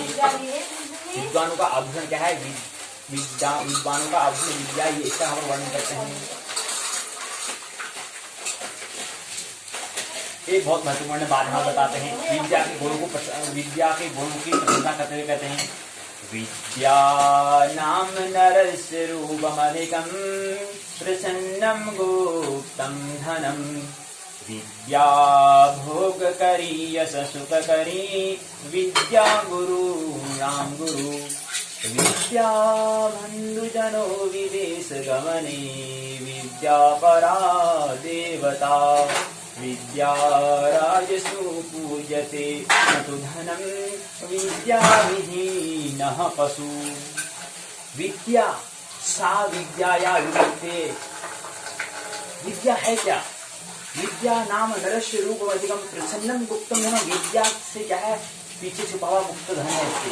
विद्या से पैसा आ सकता है, पैसे से विद्या नहीं आती है, विद्या से पैसे कैसे कमाना है तरीका आता है। पैसा तो एक माध्यम है, साधन है, ये कोई वस्तु है जिसे हम कार ले रहे वैसी है, लेकिन साधन है अपनी जरूरतों को पूरा करने के लिए, एक साधन है। तो ये विद्या के माध्यम से होता है। विद्या भोग करी यश करी सुख करी, विद्या गुरुणाम गुरु, विद्या का गुरु भी गुरु है। विद्या बंदी करो विदेश, अगर विदेश जाना तो हमें टिकट पैसे की जरूरत पड़ती है, तो विद्या का दिमाग होगा तो पैसे से करेंगे। विद्या विद्या विहीन पशु, जिसका विद्या नहीं है तो पशु की तुल्य है, ये बात हम बताते हैं। सारांश बात आती है यहीं पर अंत क्या है, 20वां मंत्र दिया गया है। इसका यहाँ पर अन्वय क्या है? विद्या नाम रस रूपकम अधिकम प्रसन्नम गुप्तधनम, विद्या भूकरी यशु करी, विद्या गुरुणाम गुरु, विदेश गमने, विद्या वंदनो, विद्या परा देवता, विद्या राजु पूजते नहीं धनम, विद्या विहीना पशु। बात व्याख्या व्याकरण करके यहाँ पर दी गई है। यहाँ पर देने का प्रयास यहाँ पर क्या है, ये प्रश्न यहाँ पर दिए गए हैं, सही गलत चिन्ह में लगाना है। अग्नि को किससे रोका जा सकता है? ये सामने विद्यान तपोदानम श्लोक में किसकी महत्ता बताई गई है? विद्या नाम नरस रूप अधिकम सूक्ति किस पुस्तक में दी गई है?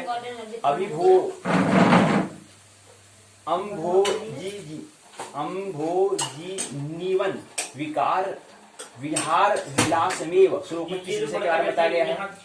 ये बताएं। 3 शब्दावली यहाँ पर दी गई है। नरेंद्र जी संस्कृत है और इसी क्रम में अगला आता है बहुत प्रश्न का उत्तर। संदर्भ ग्रंथ सूची यहाँ पर दी गई है। निबंधात्मक प्रश्न यहाँ पर पुस्तकें और निबंध प्रश्न। मूर्ख के स्वभाव के विस्तार से वर्णन करो, विद्या के महत्व को बताओ, जीवन में विद्या का महत्व इसको समझने का प्रयास करेंगे। तो यहीं पर क्या है,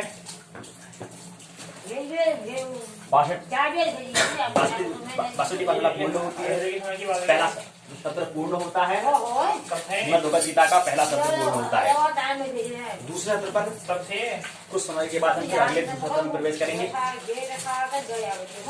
आगे जो हमारे जो दूसरा अध्याय चल रहा है श्रीमद् भगवद गीता का, उसको लेने का हम प्रयास करेंगे।